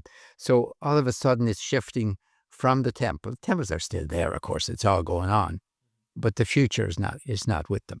So in one sense, it's like, you have a horse-drawn carriage and your horse happens to die, and then you figure, okay, it's time for a car. Okay, but the car is the future. So I think we have to understand sacrifice. We still use it, and we should use it in certain circumstances. Did Jesus know? Jesus knew what he was doing. Did he know it was dangerous to go up to Jerusalem? Of course. Did Martin Luther King know it was dangerous to be on the Pettus Bridge? Of course he did. Did he go there to get himself killed? No, I don't think so. All the evidence is he didn't. Jesus probably knew that well. John the Baptist, we know what happened to him. So probably what saves Jesus in Galilee is Antipas. Antipas is too smart to take out another popular prophet right after John the Baptist. So Jesus is safe under Antipas for, 5 years, 6 years, 7. I don't know how long you prorate the death of one prophet. But what he is doing is he's dying for nonviolent resistance. And here's my proof of that. This is historical. Forgetting Matthew, Mark, Luke, and John. If you only had Josephus and Tacitus, they say that Jesus, the Christ, was crucified under Pontius Pilate, under Tiberius. And they don't mention anything about, my language, his top lieutenants being crucified with him. Well, it should have been 13 crosses up there. Forget about Judas. 13 crosses. Because when Rome was up against a non-violent group, what they did was crucify at least the top hierarchy. Mm-hmm. And you know what they did with the gladiators, all the way from Mantua to Rome. The point of having a whole row up there is these are violent revolutionaries. Don't act like these people did, or you'll end like these people have. Mm. Now, when Rome crucified a single person, now it could just be some special, but the fact that Rome crucified Jesus and didn't round up his top followers, we call them the disciples, the 12, means that Rome Pilate judged Jesus to be a non-violent revolutionary. And by Roman civil law, and we have this, it's on the web, by Roman civil law, what we would call an activist, like Jesus, that's what he was, not just a philosopher. Philosophers don't get crucified. Mm-hmm. Activists do. An activist is somebody, this is a Roman law, who stirs up the people, who disturbs the people. Pilate would not have gone along with the Jewish high priest because they didn't like his theology. He would get out of here, don't bother me. They didn't care. Yeah. Or he would have said, just make him disappear. Don't bother me with that. Take care. Right. Take care. That's what dark alleys are for. Go away. No, you can't have a public execution. No, you can't. But you can make him disappear. But he's convinced. Yeah. This guy's talking about what do you think? The kingdom of God? Or does he think he's a king? I don't know. He's talking about the kingdom of God, and that's supposed to be Rome. Well, get rid of him. So yeah, Pilate would have crucified him. I think even that thing above his head, King of the Jews, that's not what any Jew or any Messianic Jew would have said. He's King of Israel. Right. King of the Jews is Roman language. And it's mocking here, of course. Like, interesting. I never really thought of it that way. Real quick on this well, that's Herod the Great's title. Right. But according to Josephus, he was formerly, I think, King of the Jews. Sorry, go on. No, that's a good point. So we got to think of Herod when we think of that as in like Rome is saying, hey, I don't know, in some way this could be a jab at Jews by the Romans. Oh, yeah. Okay. And this is an insult to the Jews. Yeah. It's mocking. One of the things you've scandalously said, and I say scandalous, so I'm looking at my notes occasionally as we go here. This is just going to be one long video. I see no reason why we break this up. This is so good that I'd love to clip some of this stuff into separate videos, but like this could be the one-stop shop content because there's a lot of material here, and I love how we're freestyling into this. So you have scandalously said, and I say scandalous, but you're not the only one, that Jesus, when he was killed, likely didn't get buried in a rich man's tomb the same day, et cetera, et cetera. Historically, we can talk about what the Gospels are doing with the material, but historically, do you see it really probable that, they could go and just say, hey, Pontius, I know you just had this guy killed. We're trying to make a point, right? Because it's what crucifixion's all about, is not just the death, it's the agonizing, extended misery of the people. And I want to ask you historically how you navigate this, because you've gone on record saying he was eaten by dogs and, buried in a shallow grave kind of thing. And like people go, oh, vivid, terrible image. Well, that's what happened to crucified people. Do you honestly think Pontius Pilate, and I mean historically, would have said, yep, nope, kill him? A few hours later, go, nope, take him down, honor and respect to the, like, do we really imagine that makes sense? No, and to be honest with you, I didn't say that the historical Jesus because it hadn't occurred to me. I said, I'll tell you when it occurred to me. I was actually reading the Psalms that were used at the crucifixion of Jesus. In Mark, what you notice, the whole, everything that happens is in a tissue of resonance with the Psalms, the garments being sold.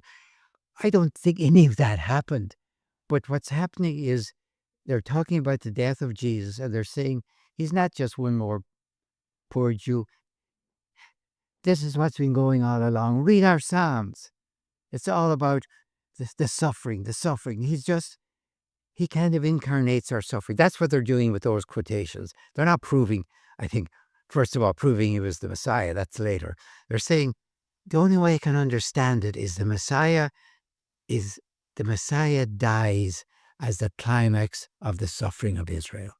That's what that is saying. See, he's not alone. So you shouldn't be surprised, the Messiah. You should have expected it. What do you think was going to happen? What do you think happens? So there's one thing that when I'm talking with colleagues and lay people about the crucifixion of Jesus, a lot of times I find them talking about the suffering of Jesus. And it's very delicate because do you suffer with it? Of course you do. But the point is that, honestly, suffering was not the point for the Romans. The Romans didn't crucify you to make you suffer. If they wanted to make you suffer, they had other ways of doing it by keeping you in the barracks and doing what they wanted to do. Of course you suffered, but this was state terrorism. The function of this was to put you up there and not to say, look how this person is suffering. We are annihilating this person's identity.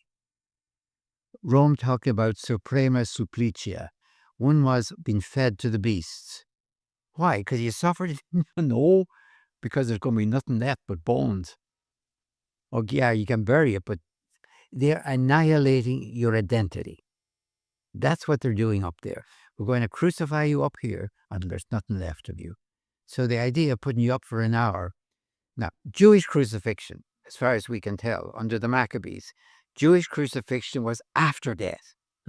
We put you to death, we hang you up there. But we take you down at nightfall. It's a bit like putting the heads of people on pikes on Tower Bridge under the Elizabethans. Did that make the head suffer? No. Now, hang drawn and quarter, yeah. But again, it was to horrify the crowd rather than to make the person suffer. I don't know if you go into shock. I don't understand that, but it's to horrify the crowd and to say, we can even do this. So I don't want people to say, well, it's all about suffering. And there's a danger in Roman Catholicism that they stress the suffering of Jesus. And therefore, suffering is good. And therefore, I'm going to make you suffer a bit. That's very dangerous in Roman Catholicism. But suffering is good, and therefore, I'm going to make you suffer because it's your own good.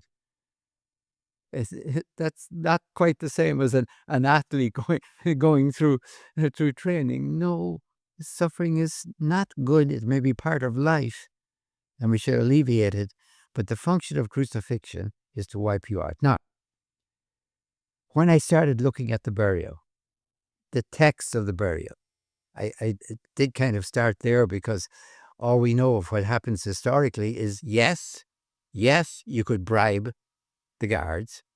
There were guards put on crucifixion so you couldn't get the poor man, usually a man, poor man down before he was dead. And Josephus talks about people up there for 3 days and living. So depends what shape you're in, I suppose. So we have to guard you for 3 days. That's why it's expensive, by the way. You have to have trained torturers. Not everyone could beat a person before. You had to be scourged before crucifixion to the state that you would not resist them all the way to the cross, because that's bad publicity. I've got fighting the whole way. No. But we don't want you dead. We can't beat you to death. So we need trained torturers that'll beat you to the stage that you can just barely make it, but you will make it. So that's very expensive. That's not just ordinary soldiers couldn't handle a crucifixion. These are trained torturers. There could be soldiers, of course. So it's expensive. So you only do it to make a statement. And that's what they're really doing, making a statement. Now, I want to insist again, the civil law says, and it's on the web if you want it, in the history of Roman civil law, that anyone who disturbs the peace, rouses up the people, should be, according to their status, either crucified, given to the wild beasts, or exiled to an island. That's a quote unquote. And that's exactly what happens, of course, to Jesus of Nazareth, Ignatius of Antioch, and John of Patmos. So the fact that somebody is crucified alone, in this context at least, tells me the judge, this case Pontius Pilate, has said this person is the nonviolent revolutionary. We took their waist 13 crosses. That's a lot of work. We take out the leader. They're nonviolent, so if the leader gone, they're finished. Right. They'll be gone. And if they're still at it, we'll take out the next leader. That's why Tacitus and Josephus have to explain, if we executed the leader, this guy Jesus, the Christ, why is it still around? We're in the year plus or minus 100. So they have to explain why it continued. Tacitus says, well, it's like a disease. Disease continue.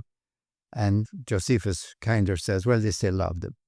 but they have to explain why an execution of a leader didn't do what it's supposed to do, finish off the movement. That's a different path that we could actually explore further. But getting to the crucifixion and burial idea, many apologists online, they will always say, "Oh well, the honorable burial is multiply attested." They constantly use that phrase to make it like a case that this happened. Jesus was buried in an honorable way by a rich man, Arimathea. Oh, yeah. What are the problems with that based on your historical And research? let me tell you how I really puzzle with this.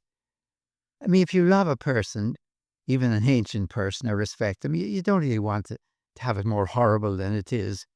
So what happened with me, I knew, for example, the only crucified bone we've ever found in Israel, as you know, is somebody who was buried respectfully in a ossuary in a tomb. So yes, as a historical fact, it's possible to be crucified and get a respectful burial in an ossuary, in a tomb, the whole thing. Either the soldiers abandoned the person and they took him down, or they bribed the guards, which is always possible, but he'd be dead. So, yeah, of course, could you get an honorable burial? Of course you could. Second question. 2,000 people were crucified after the first revolt. 500. Judas the Galilean's revolt, right? Yeah. Yeah. Yeah. Well, that's the one. Near Sepphoris, right? That's the one 4 BCE in Jerusalem. Okay. The death of Herod the Great. Gotcha. The revolt of Herod the Great. The legions had to come down from Syria. Right. And 2,000 were crucified in Jerusalem. Then at the 66 and 70, when the temple was destroyed, 500 a day until they ran out of trees. Why have we never found any? Why have there's the odds? This is the Roman punishment. Mm-hmm. Just the odds. You'd say one we found, and of course that's the only reason, because. But you could say, well, we haven't found too many burials of this millions of people who died. They're molded into the ground. Anyway, we've only found one, but I knew that could happen. Now, the Jewish law is that you're not supposed to be left on the cross overnight. Therefore, Jewish crucifixions, as far as we know, as I said, were post-mortem crucifixions. You were strangled or put to death and hung up as a warning, like I said, the heads on the pikes. I mean, that didn't happen as part of your body. They were just afterwards. So that's possible. I'm trying to understand what would happen.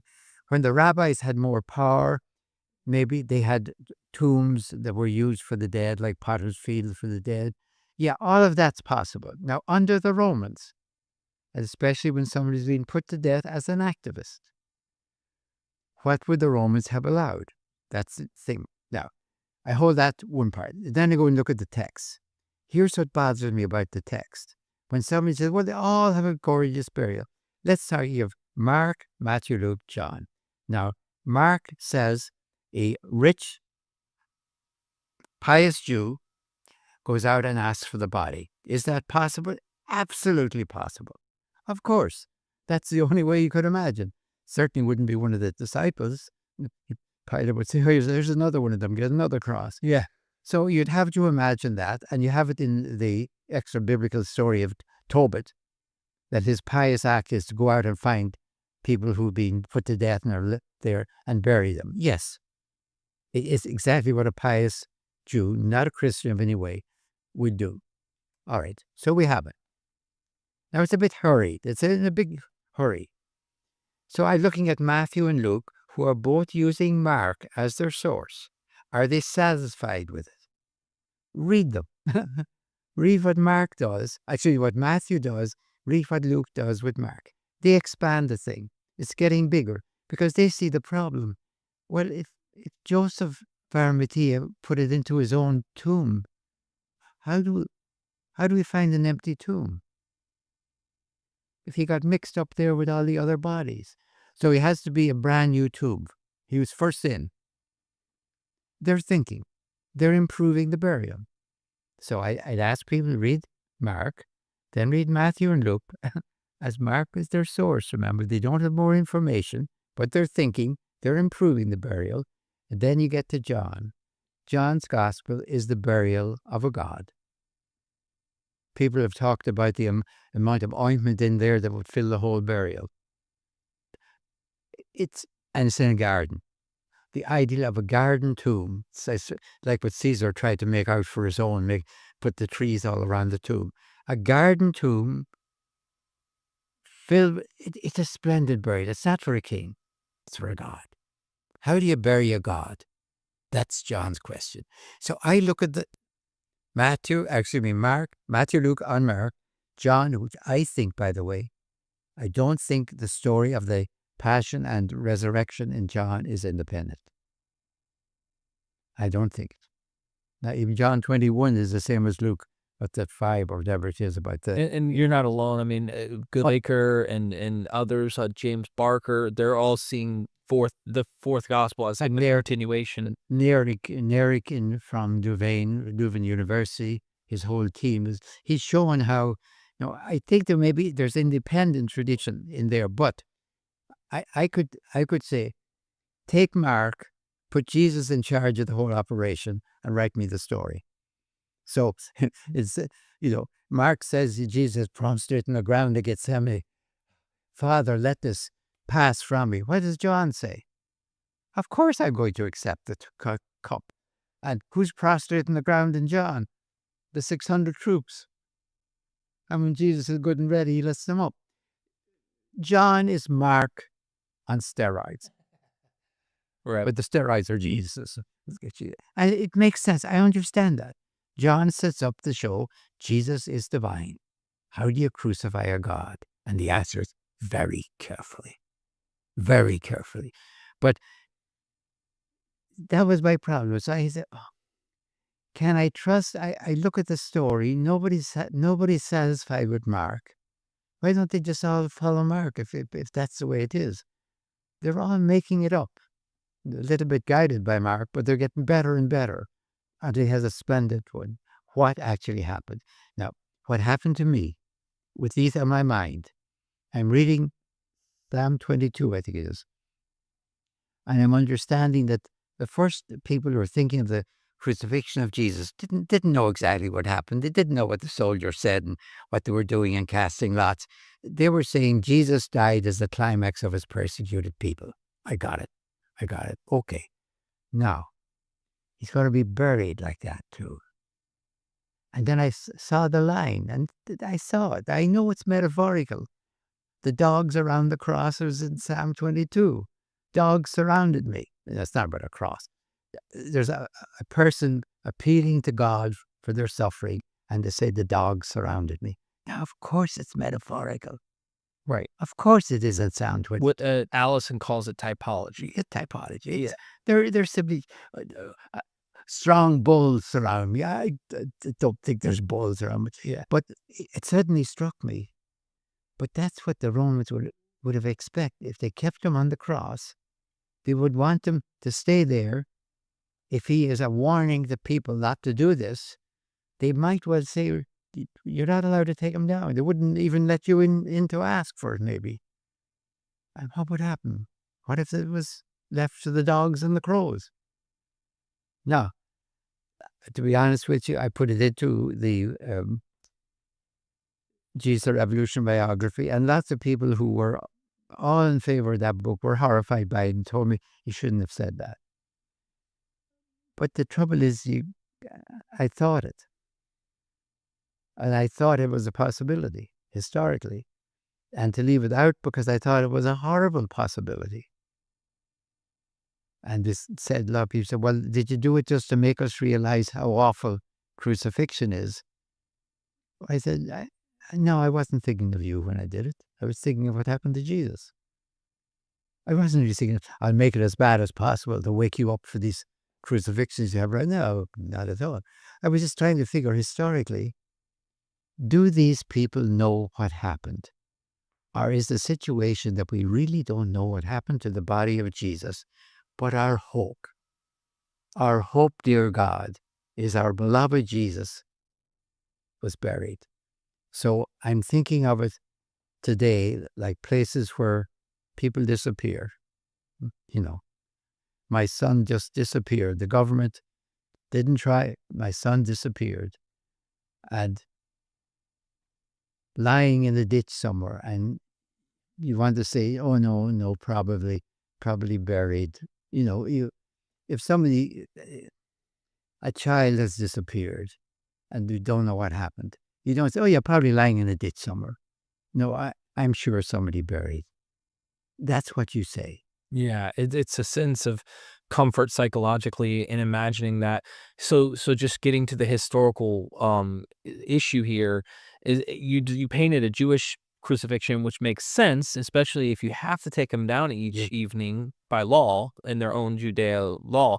It makes sense why they would need to be dead first. Yeah. So there's a sense in which it seems like, and I don't know if Mark portrays him. John wants to make sure he's dead, right?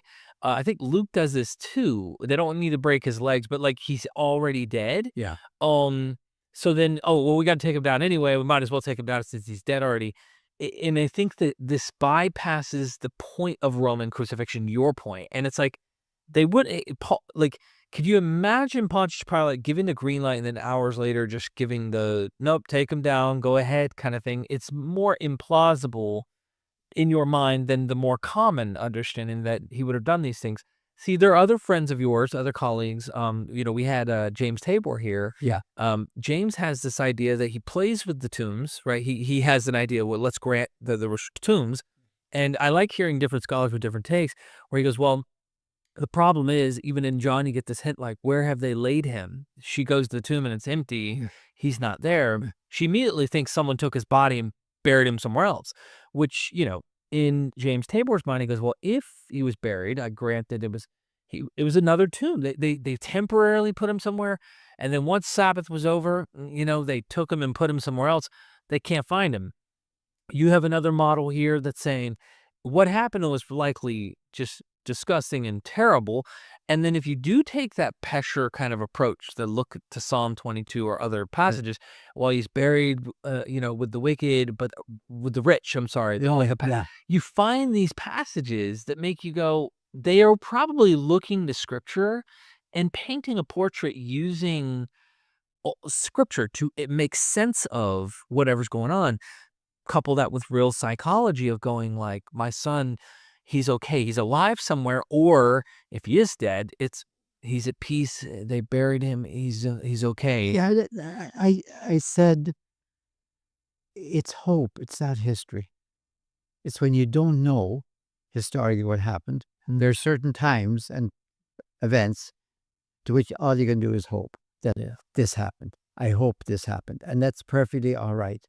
And I would never want to get really into an argument with somebody for whom this is emotional and personal. But I will argue hard with any idea of vicarious atonement. Mm-hmm. I really will. Or that it's up just for a couple of hours. No, this is what the Romans were doing, and I know what they were doing. But there's also an interesting stuff. I've forgotten. It's in the revolutionary Jesus revolutionary biography. By the way, the original version of that, it was done very deliberately. It was Jesus, a revolutionary line biography. So you could read it as Jesus, a revolutionary biography, or Jesus, a revolutionary biography. Right. The way I intended it was Jesus, a revolutionary biography. It tends to be deliberately, but if you're smart, you read it as Jesus, the revolutionary. Anyway, yeah, I mean, when I look at the whole thing, I really have profound respect for the quotations from the Psalms. Now, later, in the 2nd and 3rd century, they used that stuff. Christians use that to batter Jews. Can't you people see it was prophesied that the soldiers would do this? And see, they did that. Look, it said, you stupid people can't. Yeah, that is so wrong. You describe it in terms of the Psalms and then use the Psalms to prophesy. Come on. Yeah. Come on. But the important thing is, I think that Jesus didn't die alone. That was the consolation. So you could see that, okay, Jesus was the Messiah as the climax of our people. Of course he had to die. Of course he had to suffer by the Romans. Now, I almost say to Paul, hey, Paul, if Jesus had lived to be about 65 and died of old age or whatever in his bed in Nazareth, do you think he'd still have been the Messiah?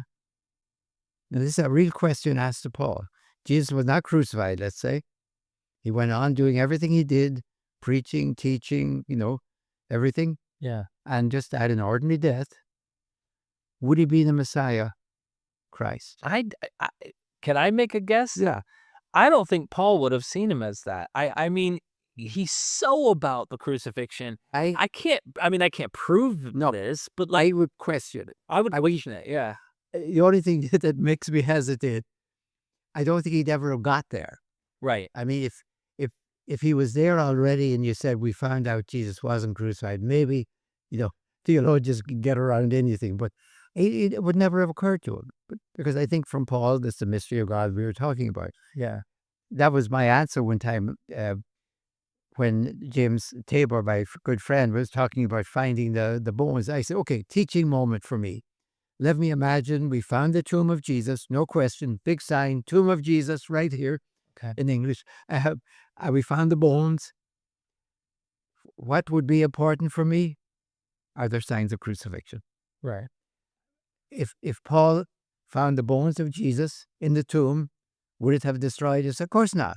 Yeah. Of course not. Whatever happened to the body, Paul says a new body comes out of it in continuity. But he said, Paul, we found the bones of Jesus. He died from arthritis.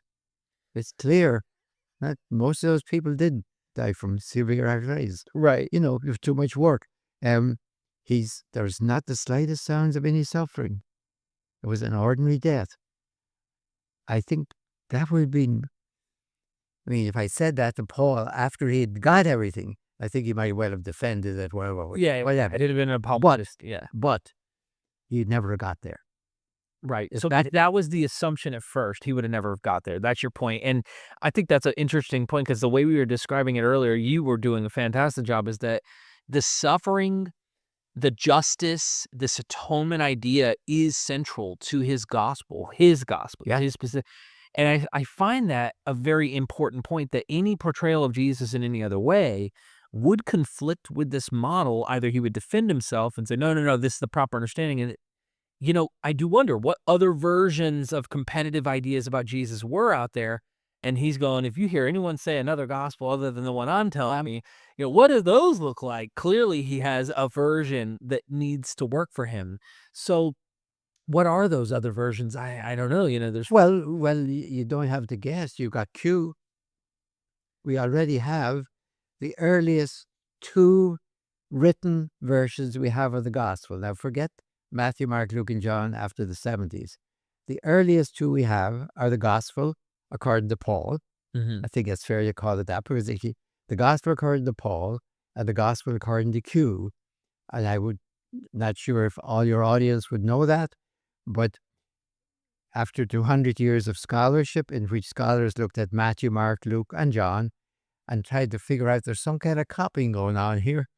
There's plagiarism at foot there.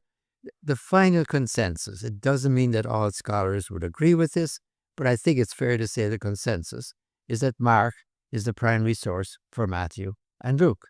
All right. Mark is the primary source for Matthew and Luke. Now, when you line up Mark, Matthew, and Luke in parallel columns, which, by the way, is the only way to read them if you're serious, you begin to notice that, there's Matthew, Mark, Luke. Yeah, I can see them here. I can see what... And then I begin to say, hey, there's Matthew and Luke here, and there's no Mark. So there's something else going on here. And the scholars who first noticed that were Germans, and they call a source a Quelle in German, capital Q-U-E-L-L-E. So they called it Q. Could have called it the X-Files if they wanted. Yeah. Or anything else. They call it Q. That is the source that Matthew and Luke use apart from Mark. Right. Do all scholars accept it? No. It's a hypothesis, but it's what I call a necessary hypothesis. If you accept Mark, I mean, there certainly is somebody else going on. If you accept Mark from Matthew and Luke, it's like you're on the beach and you see footprints, and you say, well, the hypothesis is that somebody has been walking here. Yeah, it's a necessary hypothesis. It could be that a seagull got a boot, but it probably is. So in the year, let me put a round number on the late 50s, let's say by 60, we have two gospels. The gospel according to Paul, the gospel according to Q. In the gospel according, they're both theological, by the way. Nobody's just doing history. The gospel according to Q says Jesus is the wisdom of God. He comes down to earth as wisdom does again and again according to the wisdom tradition. What happens to wisdom when he comes down here? He gets rejected. Where does he go? I guess he goes back to heaven. Is there a crucifixion? No. Is there a resurrection? No. Q knows about the resurrection because he mentions the Queen of the Sheba rising. But his theology doesn't need it. It's not that, oh, I forgot about it, haven't heard about it. Jesus speaks like wisdom. And it's radical wisdom, by the way. It could get you crucified. But he's not interested in that. Jesus is radical wisdom on earth. Live by Jesus. Okay, that's him. Now, Paul, not interested in that. He would probably say, well, I don't find Jesus saying anything that's different from the prophets. What I do find different from Jesus and the prophet is he's programmatic, nonviolent. Programmatically nonviolent. Not just necessarily nonviolent. What can you do to a Roman with a sword? He's programmatically nonviolent. And does this revelation and all the rest of it. So you have two very different emphases. They're both theological. They're both equally powerful. I would find one better than the other. They're both dynamic and they're both radical. Now along comes Mark. And Mark's great intuition is you can put them together into a story. Jesus says all of this, and then he dies. And you can see if you're reading all of this going on, you should be saying that this guy's going to get it.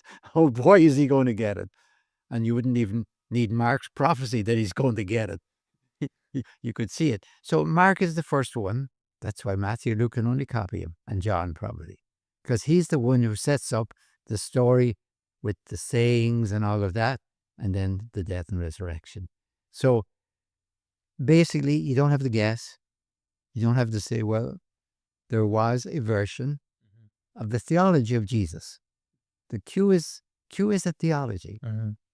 I know there's some of my fellow scholars, like the late lamented John Myers, thinks of Q as a kind of a drawer you put stuff in. No.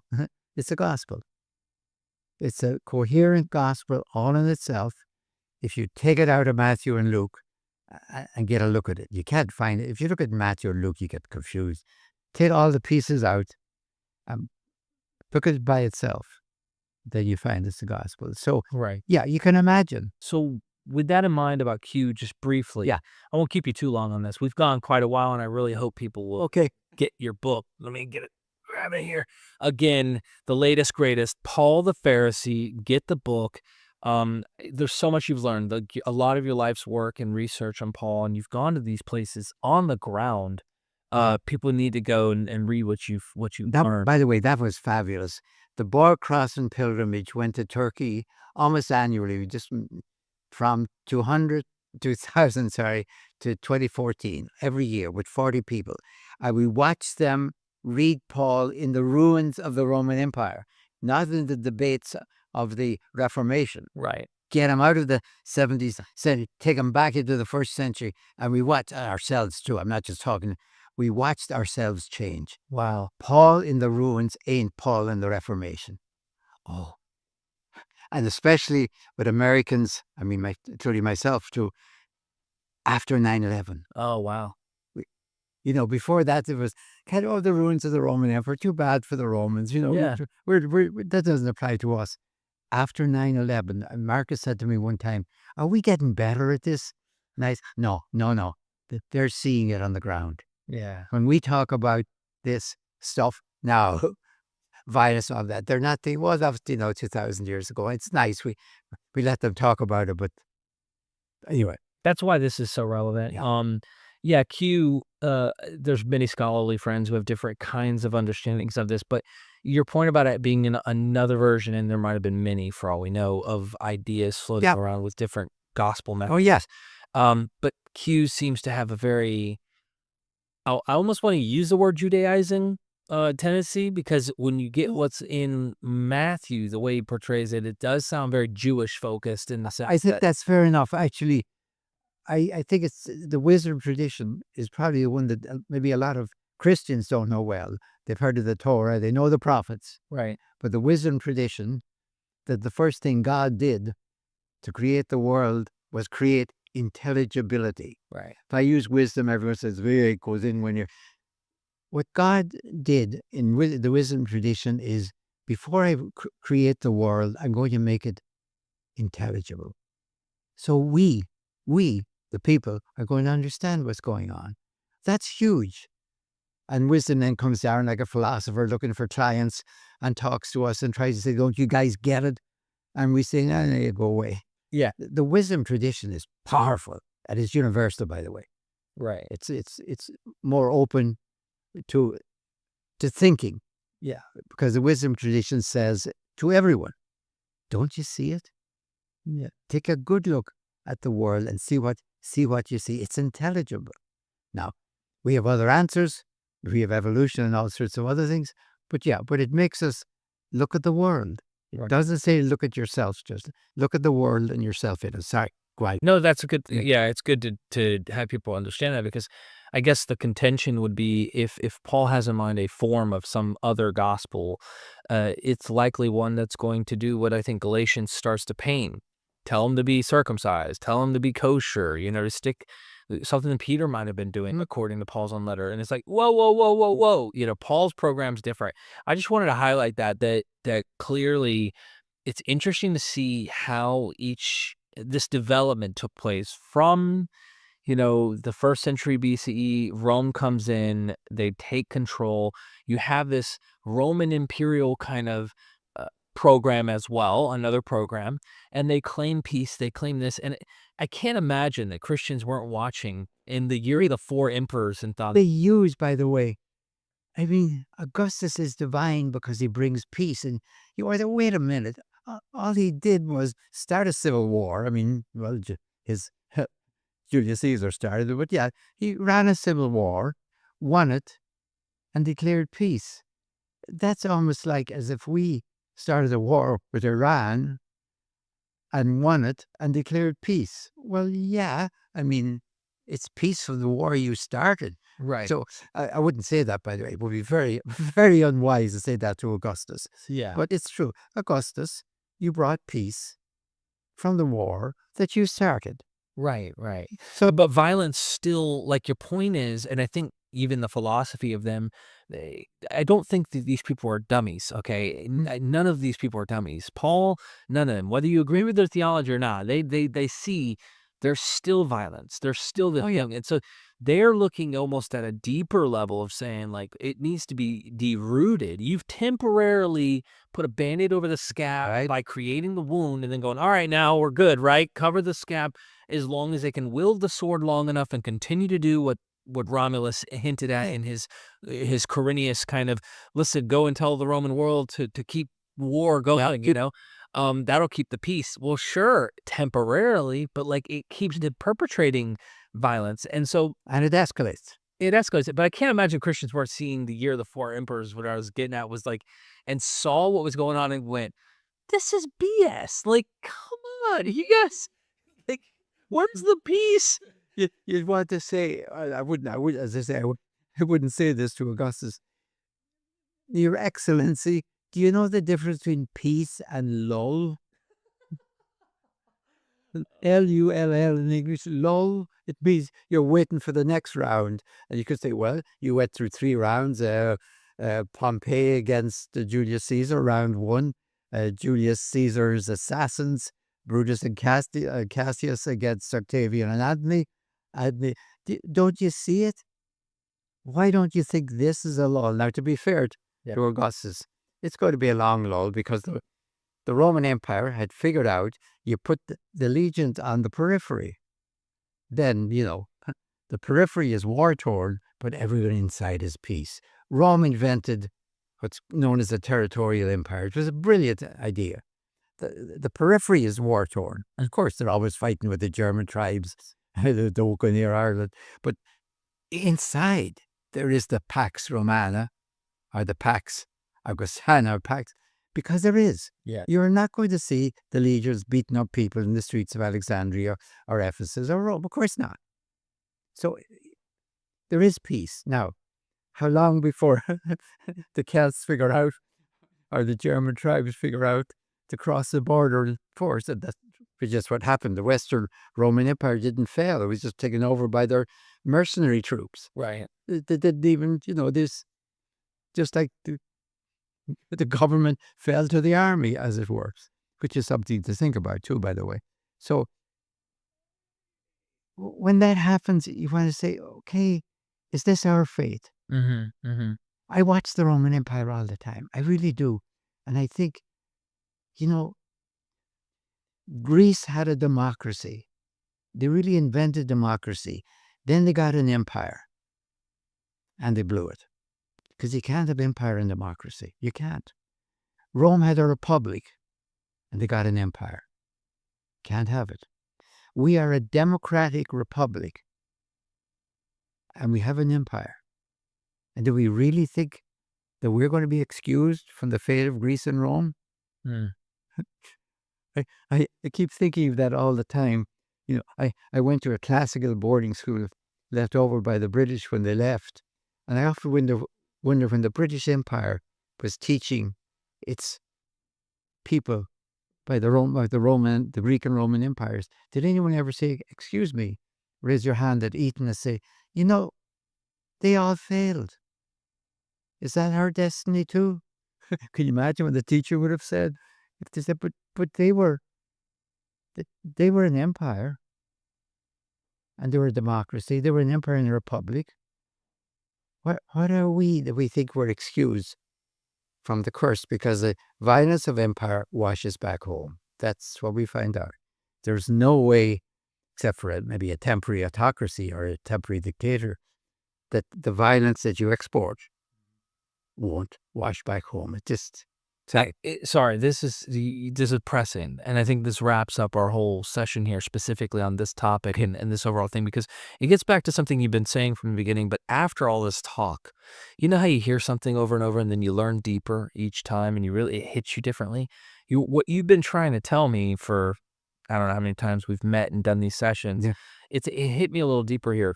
So we have a program that humans have been trying, and it's worked temporarily.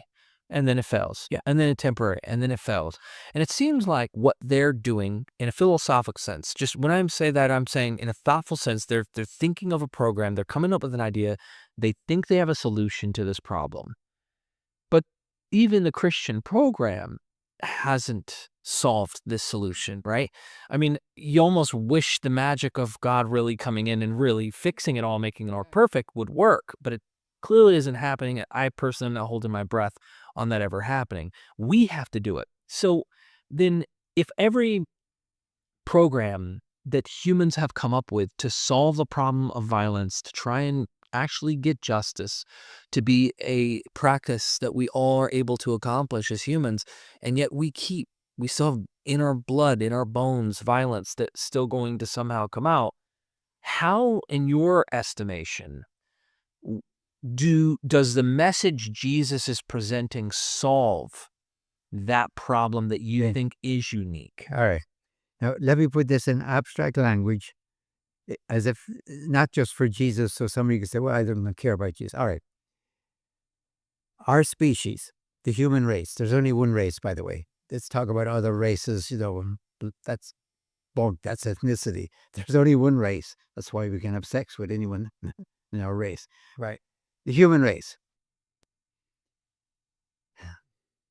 And the question I want to ask, which is the question that haunts me, and maybe it has to do with I'm 92 and I'm in sunset, but are we a sustainable species?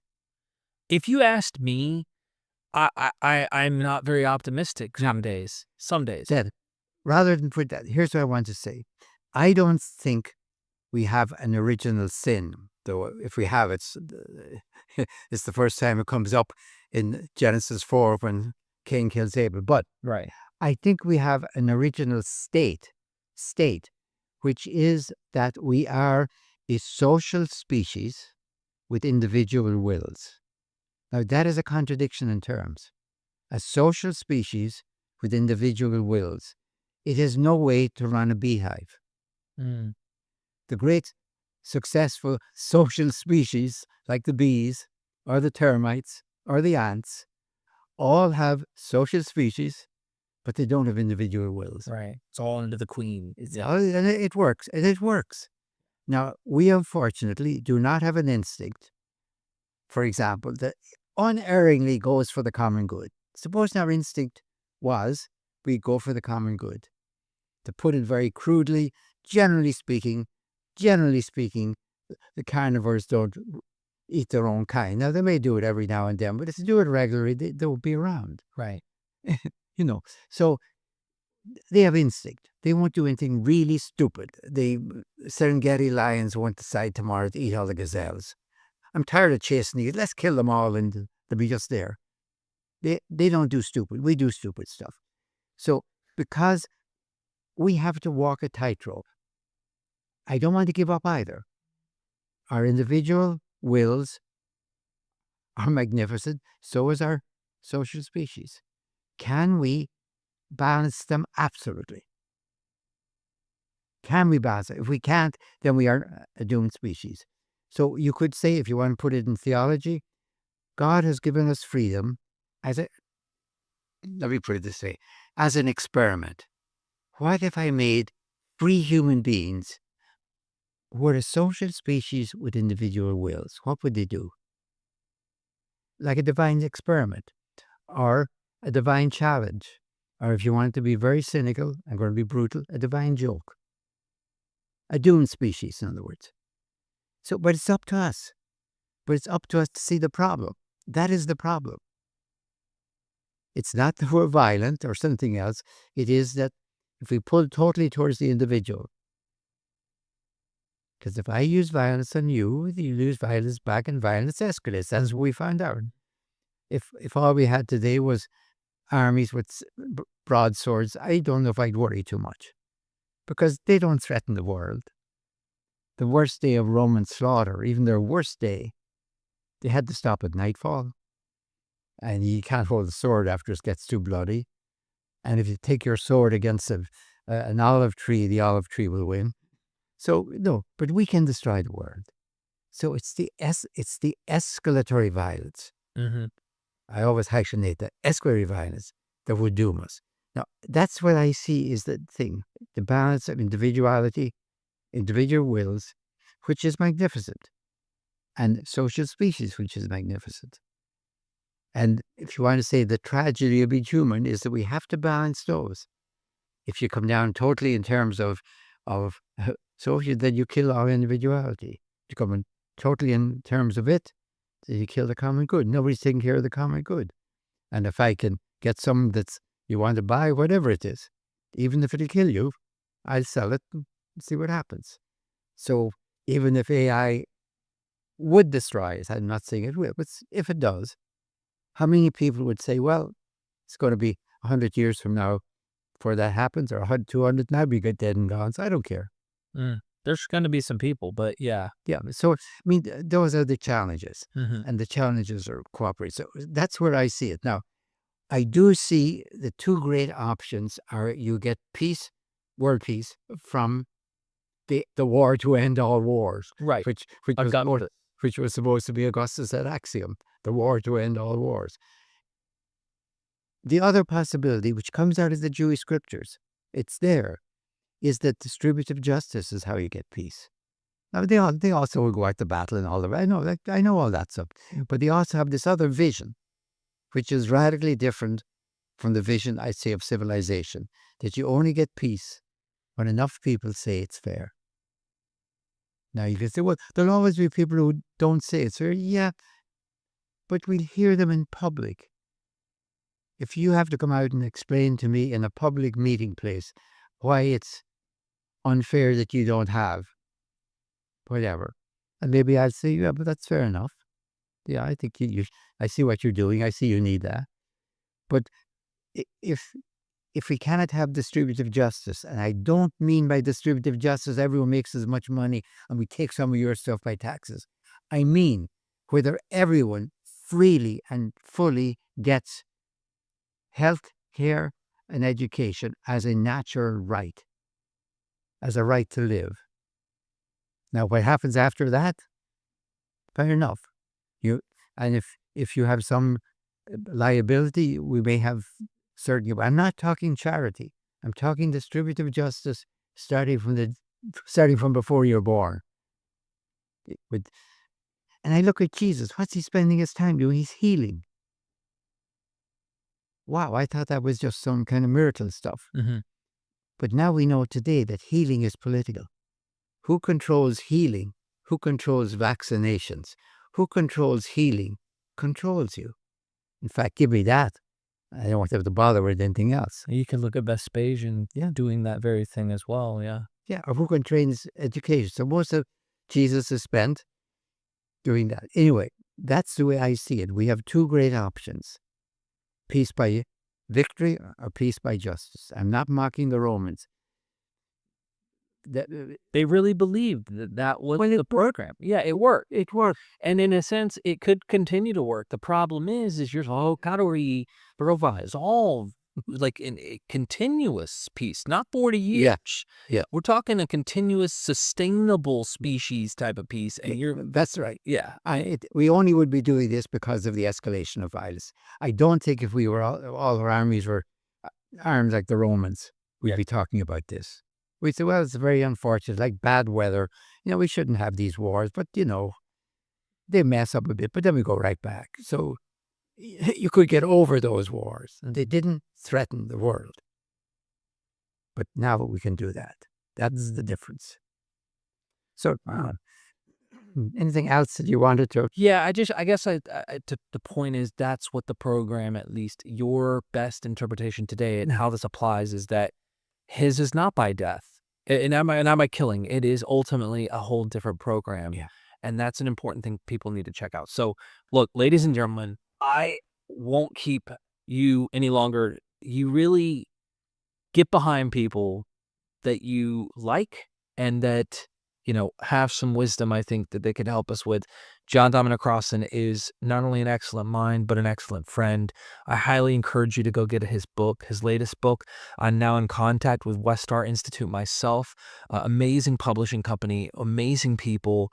Let's get their name out there. Let's start getting some great works from companies that are actually trying to put out good scholarship. And Dom, you've put some amazing insights into this work. I hope that people will get a copy of. And is there anything else you'd like to say?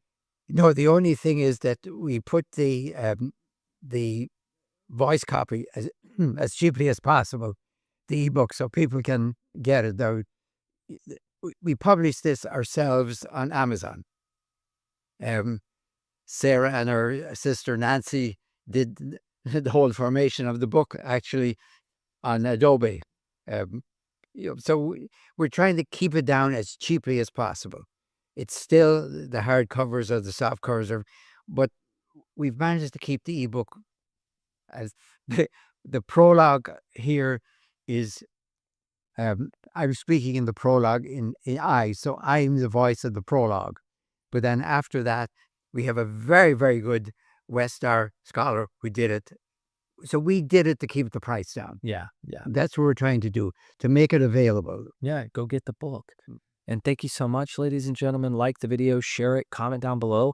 I hope that this long, deep dive with John Dominic Crossan was something that helped you have a great day, because it helped me.